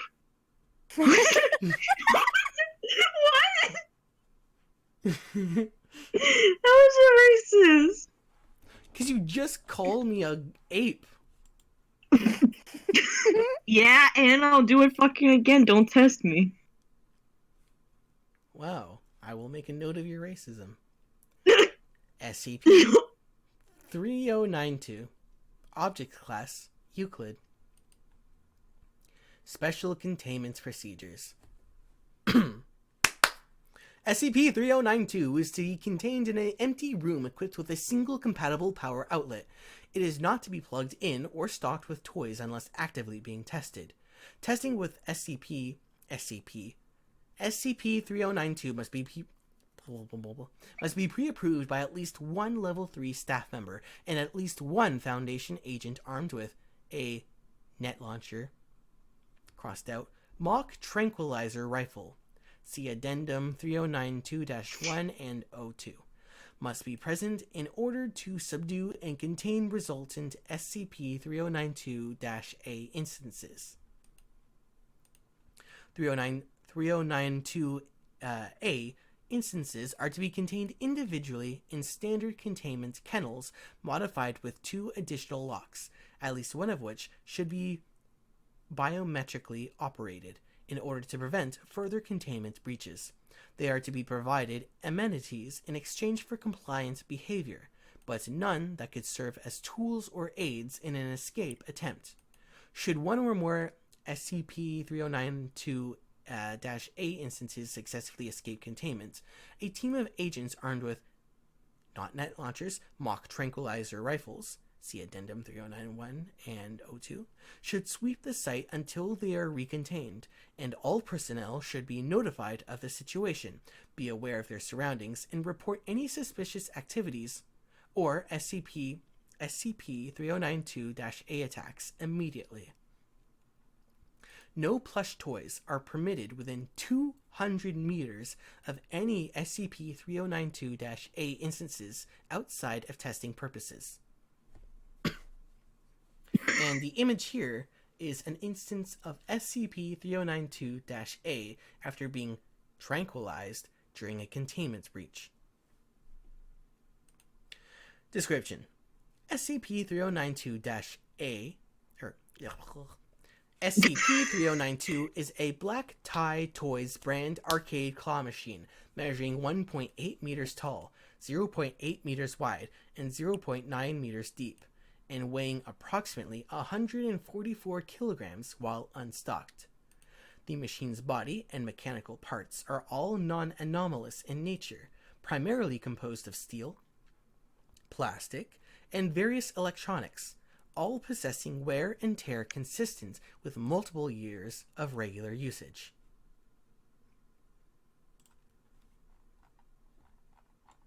Yeah.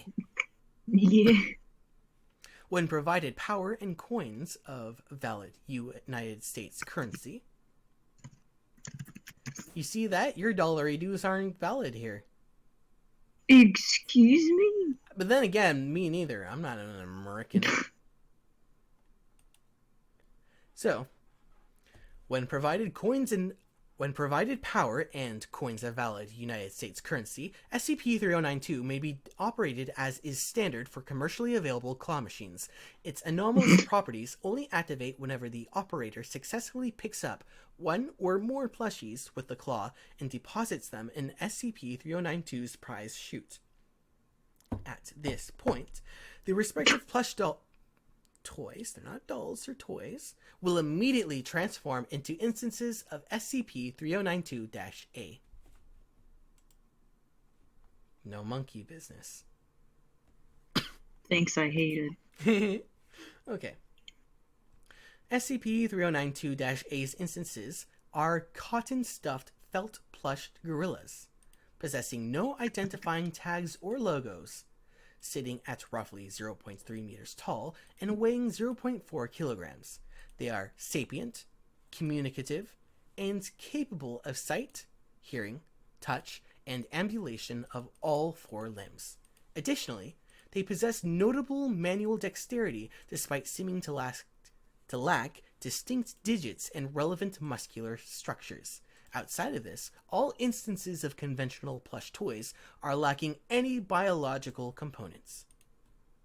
Biological. Yes.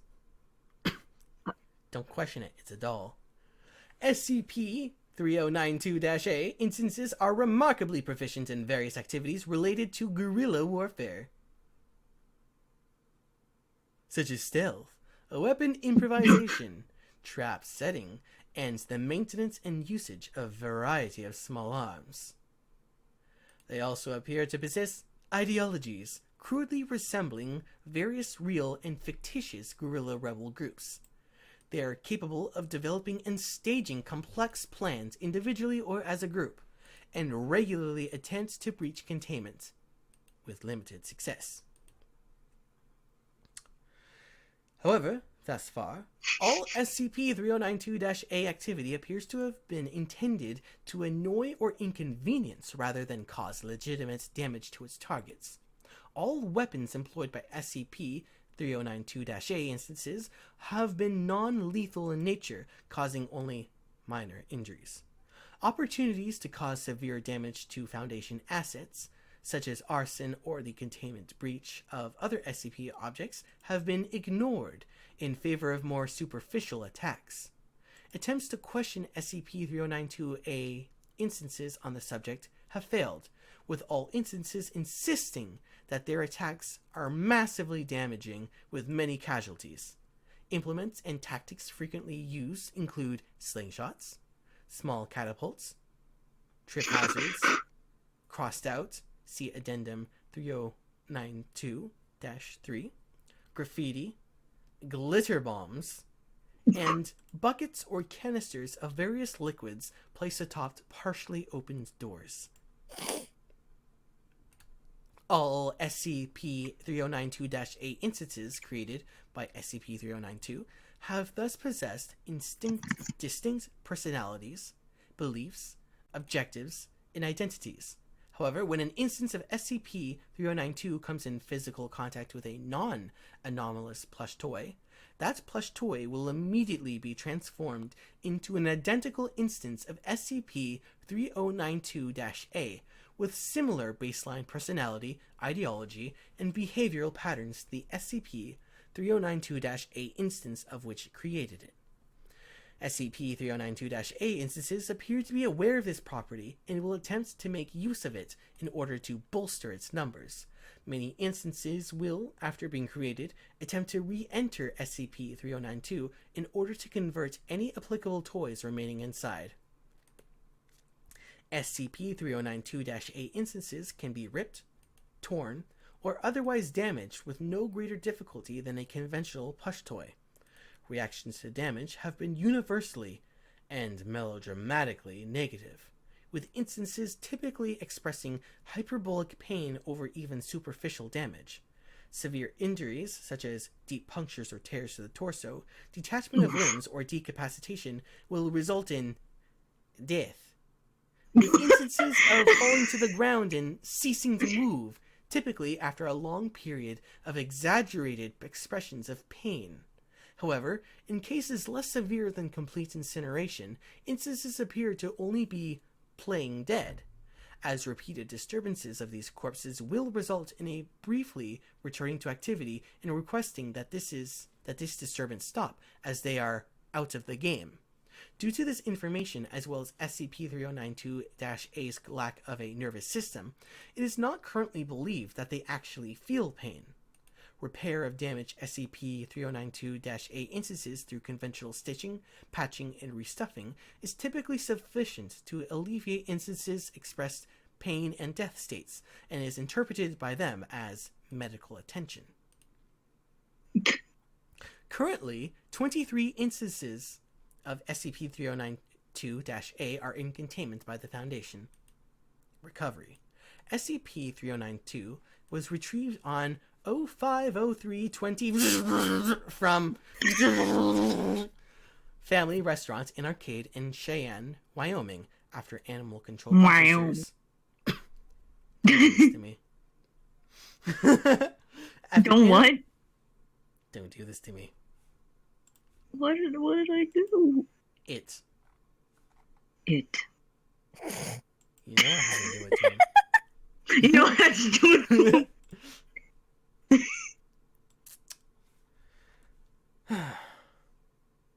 You remember the Roman bridge? The You remember the Roman bridge?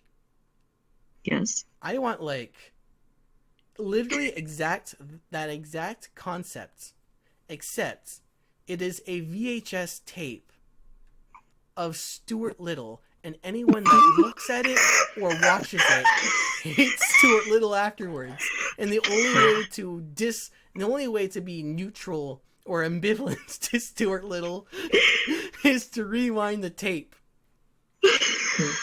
That's my SCP contribution.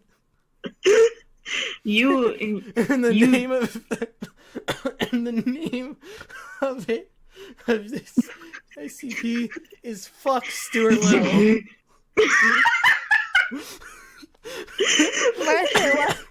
what's the name of it? fuck Fuck Stuart Little.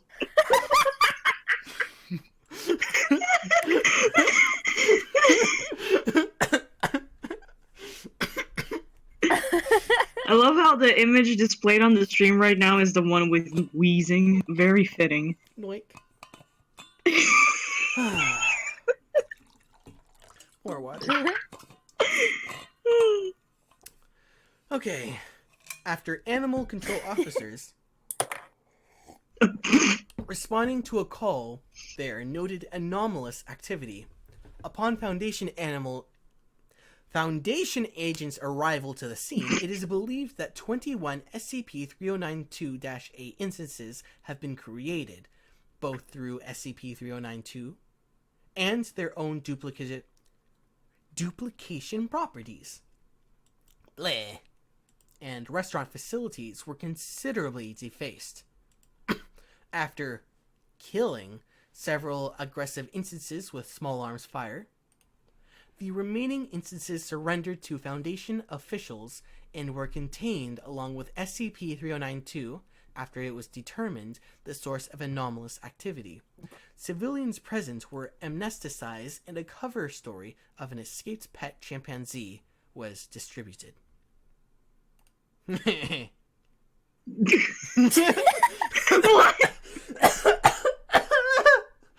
That's hilarious. I'm sorry. Okay, so I'm not even laughing at whatever the fuck. I'm laughing at you. Choking to death. okay, so just to let you guys know. Okay, so just to let you know that at any moment I may have to end the stream, but I'm just letting you guys know in advance. So if the stream ends suddenly, that was intentional. All right. So, Addendum 3092-1.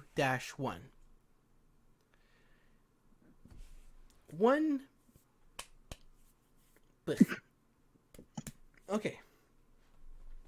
Are you okay? One SCP-3092-8 instance initiated a containment breach and fled via an adjacent hallway.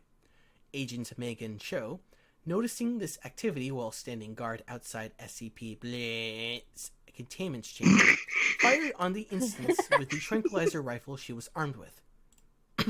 Curiously, the subject appears to pass out, falling to the ground and ceasing all activity besides occasional twitches and mock snoring. Subject was recontained without incident and awoke several hours later. Due to increased effectiveness and lowered risk over net launchers or firearms, it is recommended that Foundation agents use tranquilizer weapons in the recontainment of SCP-3092-8 instances in the future.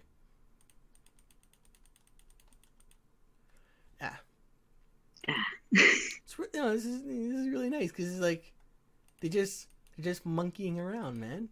They're just having fun. Oh my god. Ew. Addendum 3092-2. After testing, it has been determined that any weapon firing feather-tipped pneumatic darts is sufficient to induce Feather-tipped what? Pneumatic. What? A pneumatic dart.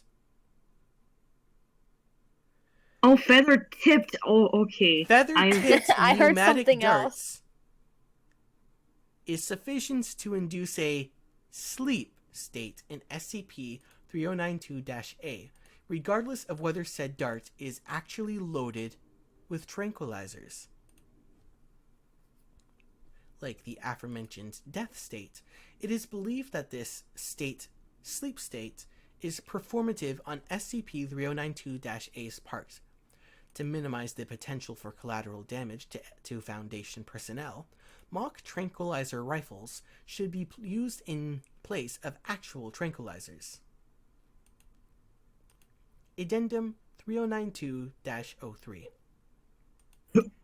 2 instances simultaneously escaped containment and fled through the building's ventilation system before setting up a tripwire in the office of Dr. Martin Helmer, intending for him to trip, fall, and land face first on a pillow with a crude insult written on it. However, upon entering his office, Dr. Helmer tripped, fell, hit his shoulder against the bookcase, and suffered a fractured collarbone, an injury much more severe than any induced by prior SCP-3092-A containment breaches. Upon discovering this, both instances immediately expressed remorse, informed other Foundation officials of the situation, and were compliant in recontainment. Investigation revealed later that several amenities within these instances' cells have been converted into gifts and apology cards intended for Dr. Helmer. Further breaches by SCP-3092-A instances have not been noted to employ trip hazards of any sort. Footnotes. Number 1. Investigation has revealed that SCP-3092 was in usage for 7 years prior to its anomalous property surfacing. Number 2. All SCP-3092-A instances identified have been fluent in English. Number 3. SCP-3092-A instances are not otherwise noted to possess a regular sleep cycle. Cycle. Motherfucker.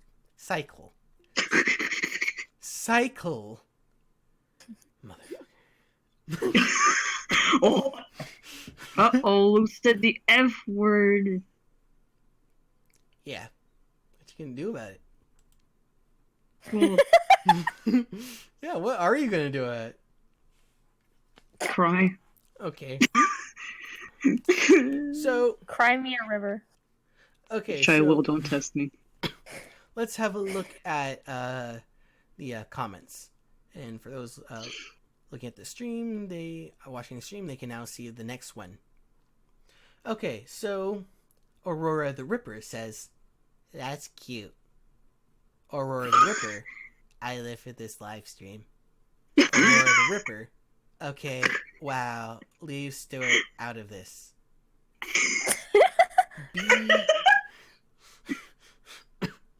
BG says, "Yeah."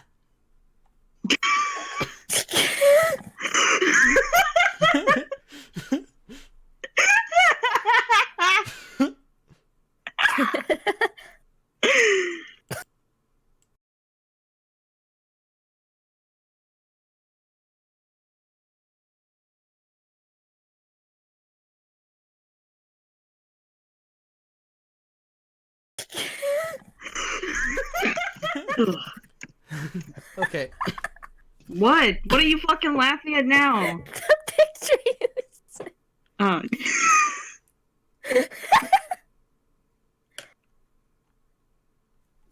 Oh. Wait, what the fuck? What the fuck? I'm Huh? I'm just You're just... I'm looking at. Oh, Jesus Christ. Okay. I'm trying to figure out what the hell is happening right now. Okay, so I'm What looking at happened? I'm looking at I'm looking at the chat. Uh-huh. The last comment says, "Yeah." Yeah. I look at my notifications, and BG 39 seconds ago commented on one of my videos. Yeah, the exact same thing. And then... Okay.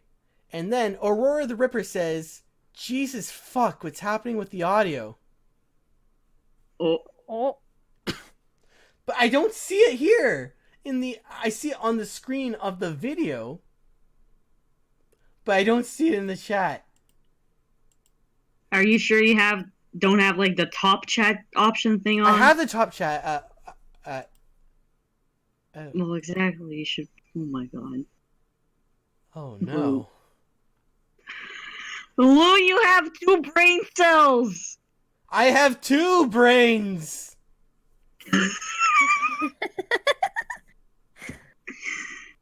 Oh my god, Lou, you dumbo.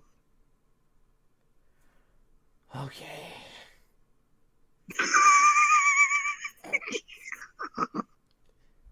Oh man. Okay. Let's get Gonna cry. back into it. Since we already lost someone. Anyways, oh yeah, so Wooski says, "Hey, Lou, want to join my Minecraft server to burn Carthage?" That is all. Okay. SCP-488-JP. Werewolves.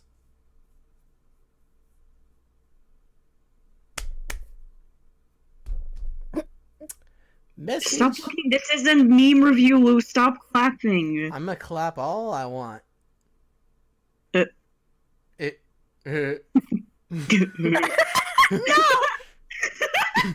Sans. Undertale. second. SCP-420.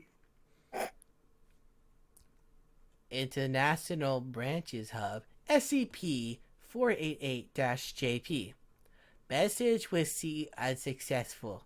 Please wait for retransmission. Please read the whole thing like that. You're gonna figure out what's going on quickly enough. Oh. Item SCP-488-JP. Objects class Euclid. Keter. Wait. Special containment procedures. Instances of SCP-488-JP are to be contained in a 5 by 5 by 5 meter high-risk humanoid containment chamber with walls of 20 cent...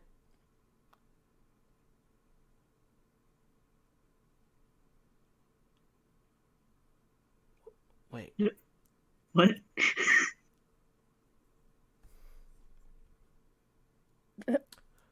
You okay? Okay. No, I got it now. Okay, let's start that again. Oh my god. Object class, Euclid, Cat A. Special containment procedures. Instances of SCP-488-JP are to be contained in a 5 by 5 by 5 meter high-risk humanoid containment chamber with walls 20 centimeters or more in thickness, because they are too dangerous to be contained in a low-risk biological containment chamber in Site-81. Personnel are to prevent SCP-488-JP from getting offended by feeding 2 living human children to them appropriately twice a day in order to maintain containment of SCP-488-JP. A mobile task force is to prevent them from increasing their population, and other personnel are to assist the activities of preventing propagation of SCP-488-JP. Currently, 14 instances of SCP-488-JP have been contained by all might of the Foundation. Personnel who work with SCP-488-JP should make visual contact at least once with the terrifying and bloodthirsty instances / images / videos of them in order to determine whether they can remain conscious or not.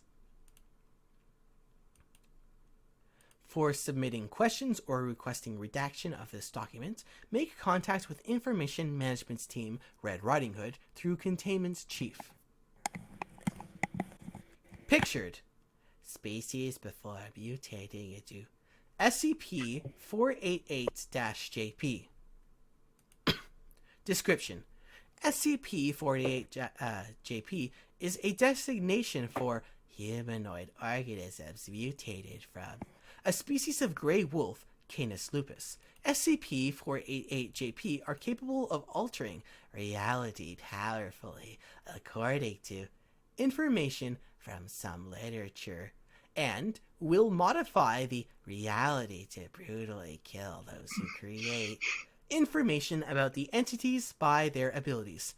Documents, audio, data, real voice, / images, videos, and the everything else are regarded as information media and unfortunately put on the murder list of SCP-488-JP. The victims altered by SCP-488-JP contain information which is indescribably terrifying and shows that the species lacks sense of ethics seen even from an objective point of view. It describes SCP-488-JP as violent and cruel werewolves. The ability of reality bending manifested by SCP-488-JP is restricted to form of partial alteration of victims' bodies and addition of body regions with unknown functions, but it is to be noted that SCP-488-JP have not yet exerted all of their abilities. All attempts to restore altered subjects, who is usually massive data, is deleted due to its extreme cruelty, have led to further regrettable alteration despite exhaustive investigation by the Foundation.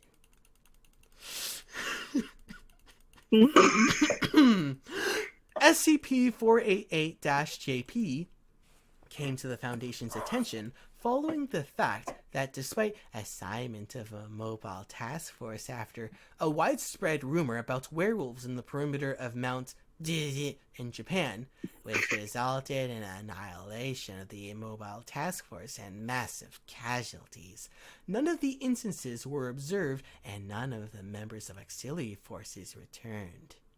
Further investigation revealed that the MTF members had left information about the reality-altering abilities of SCP-488-JP, and all the instances were contained. At last, after a massive operation that costed their lives. In comparison to SCP-488-JP instances, which have been extremely powerful warfare capabilities for animals, rather than for species of a gray wolf. Even bears and killer whales have, despairingly, poor physical abilities. It is considered important for SCP-488-JP to manifest the reality-altering ability in order to massacre any kind of animals. People around have built a SCP-488-JP-centered culture, struggling to survive. Are you starting to lose your mind, Bloom? I think you're figuring out what's going on here. I'm just... Right? Don't choke, please. Sans!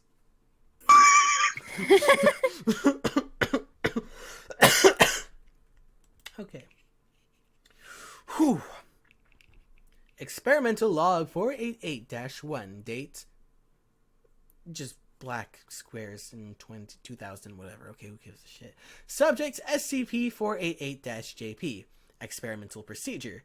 D3793 was told to enter the containment chamber. and was sacrificed for SCP-488-JP. Results: no one was able to keep on observation of the test after SCP-488-JP touched D3793 and his skin. Redacted harshly. This was contrary to the expectation that no anomalous effect would be manifested by physical contact. D3793 would say "Doomsday" or something and try to run away when he saw SCP-488-JP, but his word was interrupted as he was converted into data deleted by the reality-bending ability. He emits a roar in great tribulation, echoing in the containment chamber. Analysis: alas, we are the prey. Dr. Bleh. Addendum: coloring the altered text into red has not been determined effective because it also led to a further alteration of the information.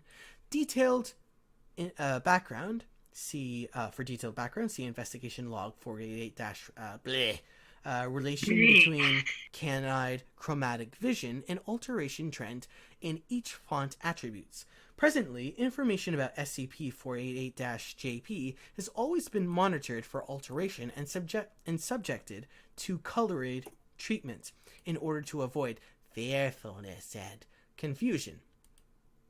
Retransmission of message confirmed. Received successfully. Displaying message. Automated notification. This document was prepared by Information Management's team, Red Riding Hood. Edit. Authority is restricted to the team members. While you read the document, keep in mind to read the whole of it, not only red-colored characters.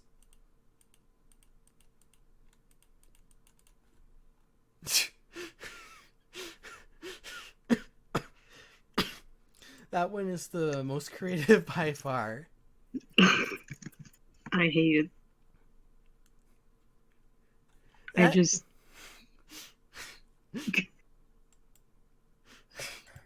You love that one. That's great. No.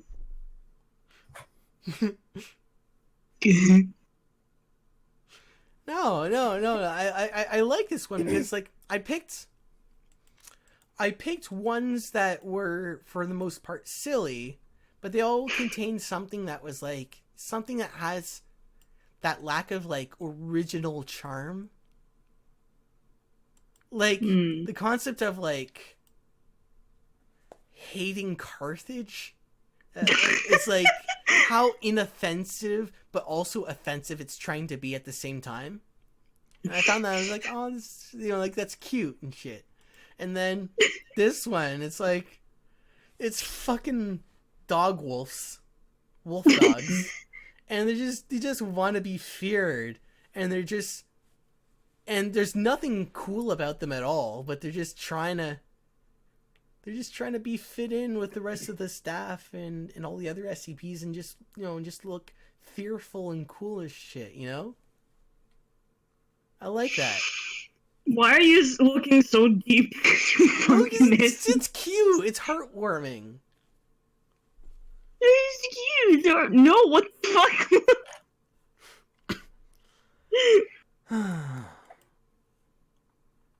Man. Okay. Man. Next. Oh my god, there's more. There's always more. Although we can expect that by now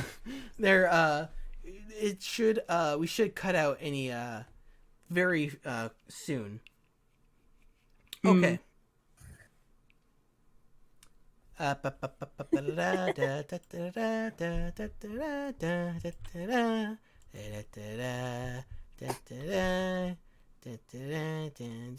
think Lou has officially lost his mind after this fucking wolf dog SCP. And not the Carthage one?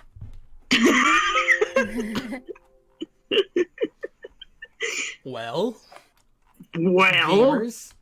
gamers. Yeah. Yeah. All right. All right. This is SCP-914, The Clockwork. Object Class, Safe. Special Containment Procedures. Only personnel who submit a formal request and receive approval from Site's command may operate SCP-914. SCP-914 is to be kept in Research Cell 109B with 2 guards personnel on duty at all times. Any researchers entering 109B are to be accompanied by at least 1 guard for the entirety of testing. A full list of tests are to be carried out. Ligma. A full list of tests to be carried out must be given to all guard personnel on duty. Any deviation from this list will result in termination of testing, forcible removal of personnel from 109B, and formal discipline at Site Command's discretion. Warning: at this time, no testing of biological matter is allowed. Refer to document 109B:117. Applying the rough setting to explosive materials is not advised. Description: SCP-914 is a large clockwork device, weighing several tons and covering an area of 18 square meters, consisting of screwdrives, belts, pulleys, gears, springs, and other clockwork. It is incredibly complex, consisting of over 8 million moving parts, comprised mostly of tin and copper, with some wooden and cloth items observed. Observation and probing have shown no electrical assemblies or any other form of power other than the mainspring under the selection panel. 2 large booths, 3 meters by 2.1 meters by 2.1 meters, 10 feet x 7 inches, 7 feet x 7 feet, are connected via copper tubes to the main body of SCP-914, labeled intake and output. Shit. Between them is a copper panel with a large knob with a small arrow attached. The words rough, coarse, 1-to-1, fine, and very fine are positioned at points around the knob. Below the knob is a large key that winds the mainspring. When an object is placed in the intake booth, a door slides shut and a small bell sounds. If the knob is turned to any position and the key is wound up, SCP-914 will refine the objects in the booth. No energy is lost in the process, and the object appears to be in stasis until the output booth door is opened. Intensive observation and testing have not shown how SCP-914 accomplishes this, and no test object has ever been observed inside SCP-914 during the refining process. The output takes between 5 and 10 minutes, depending on the size of the object being refined. Addendum 5/14 Dr. Test log. Input: 1 kilogram of steel. Setting: rough. Output: pile of steel chunks of various sizes, appearing to be cut by a laser. Input: 1 kilogram of steel. Setting: 1-to-1. Output: 1 kilogram of steel screws. Input: 1 kilogram of steel. Setting: fine. Output: 1 kilogram of steel carpet tacks. Input: 1 kilogram of steel. Setting: very fine. Output: several gases that dissipated into the air quickly, and 1 gram of an unknown metal. Resistance to heat of 50,000 degrees, impossible to bend or break with any force, and a near-perfect 1/6 by 10 to the 75th power conductor of electricity. Input: 1 wristwatch belonging to Dr. Setting: coarse. Output: 1 completely disassembled wristwatch. Input: 1 cell phone belonging to Settings: 1-to-1. Output: one cell phone, although different make and model. I bet if you put a cell phone into it and you put it to coarse, it would come out as a Nokia brick. Oh my god. Input: one standard Colt Python revolver. Setting: very fine. Output: data expunged. Aforementioned completely disintegrated all matter in its line of fire. Objects contained with high density gamma waves. Input: one brown, one white mouse. Setting: 1:1. Output: one brown mouse. Input: one chimp. Setting: fine. Output: data expunged. Input: one chimp. Setting: rough. Output: badly mutilated corpse showing signs of crushing and cutting with high heat.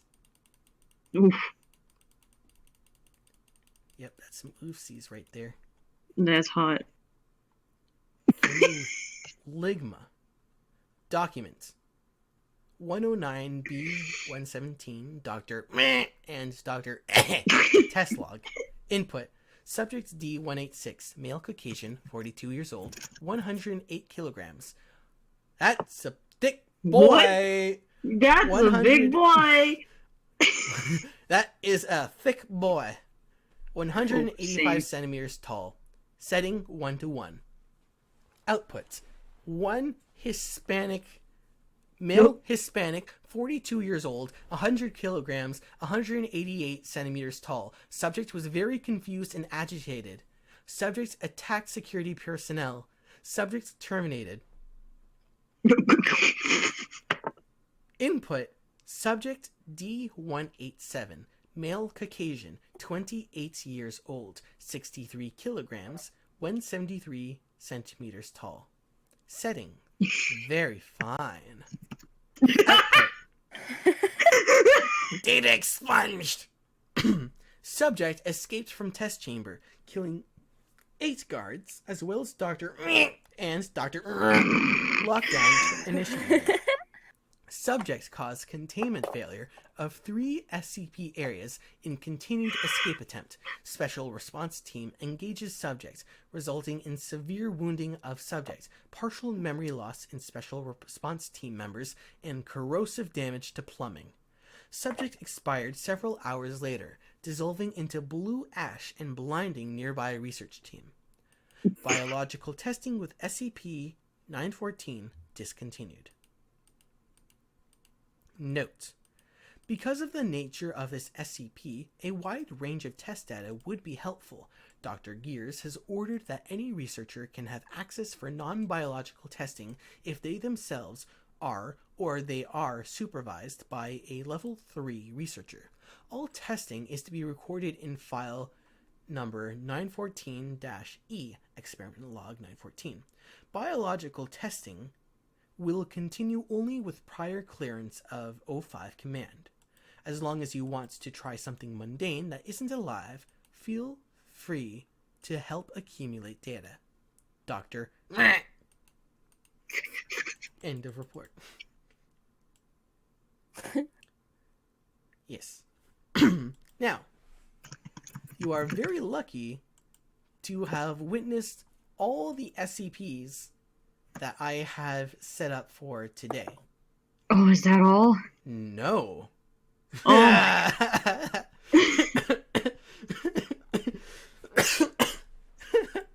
Fucking choke. Now, we have one more thing, and I didn't even take all of it out because I didn't even take down all of it because it's a lot, and it is the list of things that Dr. Bright is not allowed to do. No. But before we do that, we'll have a Commercial look. break. No. We'll have a look at the chat. Okay then. Aurora the Ripper Sans! I'm pretty sure you already read that one. Wooski. Clap. Lou Revu. Wooski. Jesus fuck. Why kids? What? I don't even Aurora the remember. Ripper. We're all mad here. Oh, yes. Aurora the Ripper. Who else wants to? Daniel Thorne. I'd say almost everyone would be losing their mind by now. Aurora the Ripper. Take a shot every time you lose your shit. What? What? Take a shot every time you lose your shit. Aurora the Ripper. Fuck.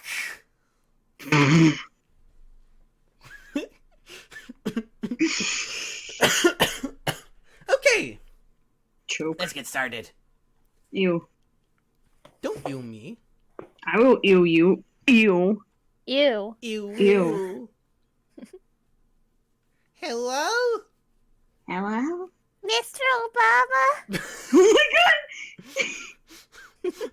Yeah, Zyla just has a default woo voice. You got it. Dang, I thought that was Yvette. No, it was Zyla. That's great. That's almost better than the real thing.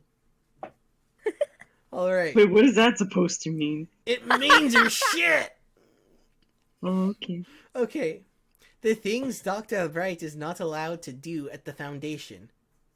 Now, a background on Dr. Bright, as I understand, is that he is a fucked up individual. Oh my god, same. His parents were research. No, because you don't get to claim the kind of backstory he does. You're stealing valor, man. So, his parents were both researchers. He was born to two SCP Foundation researchers. So all he knows is the SCP Foundation.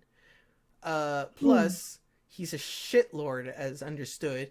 And in some weird accident, he got in his hands on an immortality amulet. But it's not like an amulet that's like, oh, now my body will live forever. No. Rather, somehow there was this major calamity. There was a breach, and then he, Dr. Bright, caught a hold of the amulet and was allowed to basically insert his consciousness into it. And then anyone that I got a little bit concerned when you said insert his, and then you made like a small pause. consciousness into it, and basically, so anyone that wears it or comes in contact with it, he can just take control of that. He can take control of them. And Nice. so if he dies in some horrible way, you put the amulet on another D-class personnel, and he's alive again. But because of that, there's all of these like security things are to keep the Foundation staff safe, and as well as the people out, as well as the the general public. But because you're functionally immortal and you could have your body ripped into shreds, as long as you just take that amulet and you throw it on another D-class personnel, you're back. And after you've done it so many times, who gives a shit if you die or not? So he just does stupid shit. And he does pranks. And so now here's a list of things that he's not allowed to do because of it. Revised list. Please note, no more additions are being allowed. This list is meant as a joke and not an actual depiction of how the character Dr. Yeah, I think that's because somewhere it was listed that he wasn't allowed within like 3 kilometers of a school. Oh my god. An elementary school. Alright, number 1. Dr. Bright is not allowed to feed anything with peanut butter to Kane. Telling new researchers that you can tame SCP-682, which is the indestructible lizard, with a rolled-up newspaper and a tummy rub is right out. No longer allowed to challenge Abel, who is the brother to Kane, to unwinnable games like tic-tac-toe. It was 3 weeks before Abel conceded a draw. SCP-018 is not to be taunted. Giving 113 to Diogenes is just plain pointless. Attempting to disprove 343, which is God, to 343 is a horrible idea. Agents are still studying the resulting paperweight, supposedly so heavy that 343 should not be able to lift it. 7. While it is true that no one expects the SCP Inquisition, that is only because there is no such thing.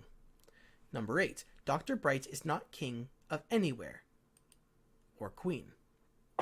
SCP-963 is not to be used for recreational or procreational purposes.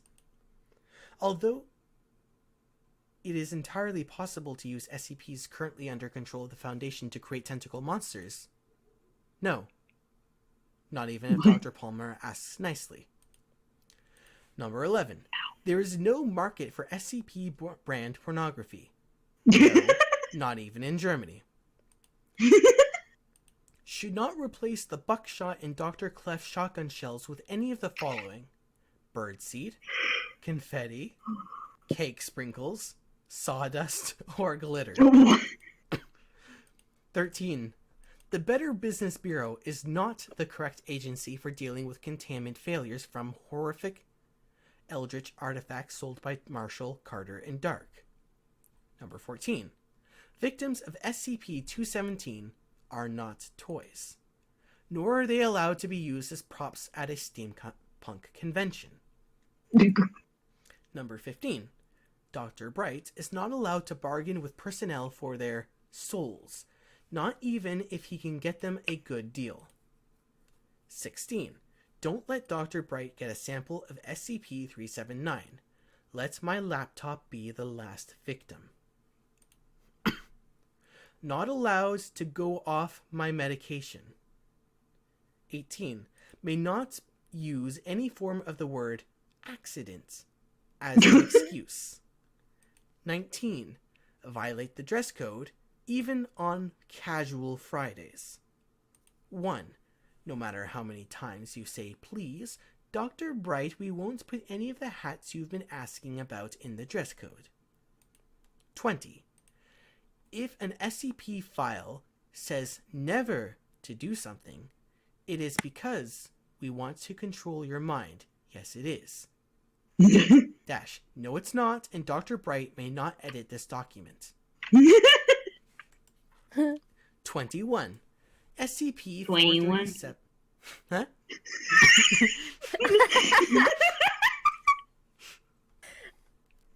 Nothing. Okay. As you can see, this is an extensive list. Okay. An extensive what? An extensive list. Ah, yes, of course. 20. The thing about mind control. 21. SCP-437 is not to be handed out as weaponry to unsuspecting new researchers. 22. Data redacted on O5 request. Not even for recreational use. 23. Not allowed to send Nigerian-esque spam mail to the Church of the Broken God. What the fuck? Not allowed to send Nigerian-esque spam mail to the Church of the Broken God. 24. Not allowed to lead a mobile task force against the UIU under any circumstances without inviting Dr. Clef at all. In fact, just stay 500 feet away from any mobile task force at all times. 25. Not allowed to end reports with lyrics from the Fresh Prince of Bel-Air. But...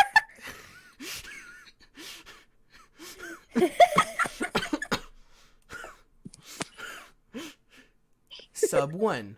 But is allowed to end with lyrics from the Safety Dance. What? The Safety Dance. What? What? In the butt. No. Number 2.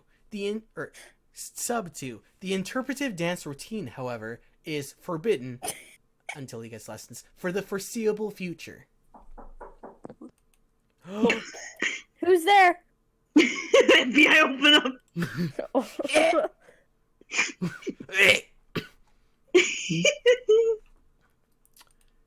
26. Dr. Bright is not allowed anywhere near a Renaissance festival. Sub 1. Especially not with D-class in garb. 27. SCP-963 is not a joy buzzer. 28. If a mind-controlling SCP is discovered, it is to be turned over to the proper authorities. It is not to be used to advance himself or other hires in the Foundation, Kendraki. 29. Dr. Bright is not a superhero of any sort, head of public relations, in charge of orientation for new staff, a doctor of psychology, a member of Site Command, made out of bacon, in possession of a high AQ over 300, head of SCP Review, or a member of maintenance staff. Sorry, boys. Dr. Bright is a member of Site Command. It's usually best not to ask why. It's O5 Command you're thinking of. 30. There is no ethics committee. Sub 1. And even if there was, does anyone believe Dr. Bright would be on it? Sub 2. As anything other than what not to do. 31. No longer allowed to make up Jodies for morning calisthenics. Sub 1. Yes, this includes the Mickey Mouse Club song. 32. Dr. Bright is not allowed to apply SCP-963 to any major political figures. Again. 33. Dr. Bright is not allowed... Dr. Bright is not from an alternate timeline. Sub 1. Dr. Bright cannot issue orders to preserve the timeline. 2. Or to corrupt the timeline. 3. Or to screw with those history nerds. I've just walked in. Who the fuck is this Mr. Bright and what has he done?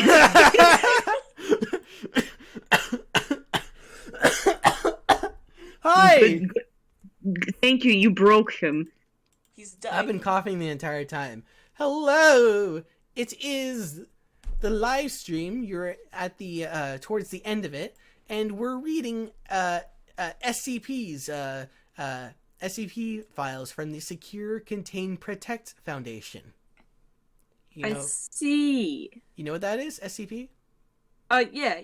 Okay, good. Well, we're reading the list of things that Dr. Bright is not allowed to do.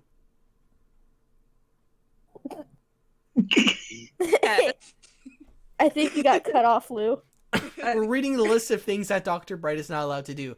Anyway, so for people watching, the Aussie here, I can't open up. I just want to talk.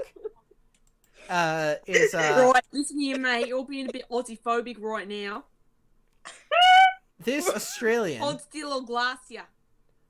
How about you, didgeridoo? I'm gonna sue you for all your dollary dues. Fuck off. Alright, yeah. So this person is Flynn. Hello. Hi. So, yeah. There's also 2 other people here. Yeah. Yeah, but who are those 2 other people? I don't know. Okay. This one talk is to them. Daniel. Yeah, so, okay. So currently, it's me, there's someone named Yvette, then Xylo, and then Flynn. Alright, let's get back to it. 6 people watching. Alright, so.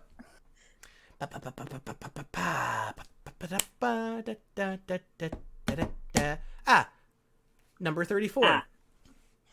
Dr. Bright is not allowed to challenge anyone to a duel, and then given to SCP-572. Dr. Bright is not allowed near SCP-5555 in J in any way or any excuse. Remember what the miniature version did to Dr. 36. Dr. Clef and Dr. Bright are not allowed to interact without the presence of a responsible administrator. Sub 1. Dr. Kondraki does not count as a responsible administrator. Sub 2, nor does Agent Strelnikov. Sub 3, or Dr. Mann. Sub 4, in fact, let's just keep the two of them apart, period. 37. Chainsaws are not the solution to every question. Yeah, they are. Sub 1, nor That's is a lie. more chainsaws. Sub 2, or chainsaw cannons. Sub 2, Sub 1, except for that one time, and yes, it was awesome. 38. SCP speed dating never happened. Anyone who claims to remember such an event should report to Site Command for administration of Class A amnesiac. 39. Dr. Bright is not allowed to use any SCP to alter or affect the outcomes of any reality-based television shows, including but not limited to Survivor, Big Brother, Hell's Kitchen, American Idol, or Hell's Kitchen? or any dating show on VH1. Wait, Hell's Kitchen is a dating show? Sub 1, not even if Dr. Wright now. asks nicely. 40. Dr. Bright is not allowed to administer spankings to Dr. Wright's punishment, What? What? Son, hold up. as it only causes more rules to be broken. What? You keep cutting off. I did not cut off. Yeah, you did. I said Dr. Bright is not allowed to administer spankings to Dr. Wright as punishment, as it only causes more rules to be broken. So no, I didn't. Happening. So I didn't cut off. Sub 1. No, it doesn't matter that they are both consenting adults, no matter how much either of them argue otherwise. Oh. Sub 2. Dr. Wright is not allowed to spank the monkey. Oh, might I remember that Dr. Bright's current form is an orangutan. He took control of a monkey. 2. Dr. Wright is not allowed to spank the monkey. Sub 3. Nor is she allowed to shock the monkey.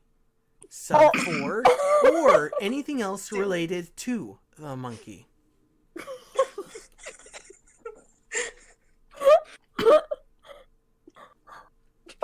41.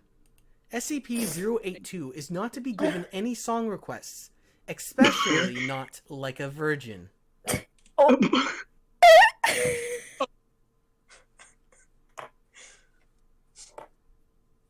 42.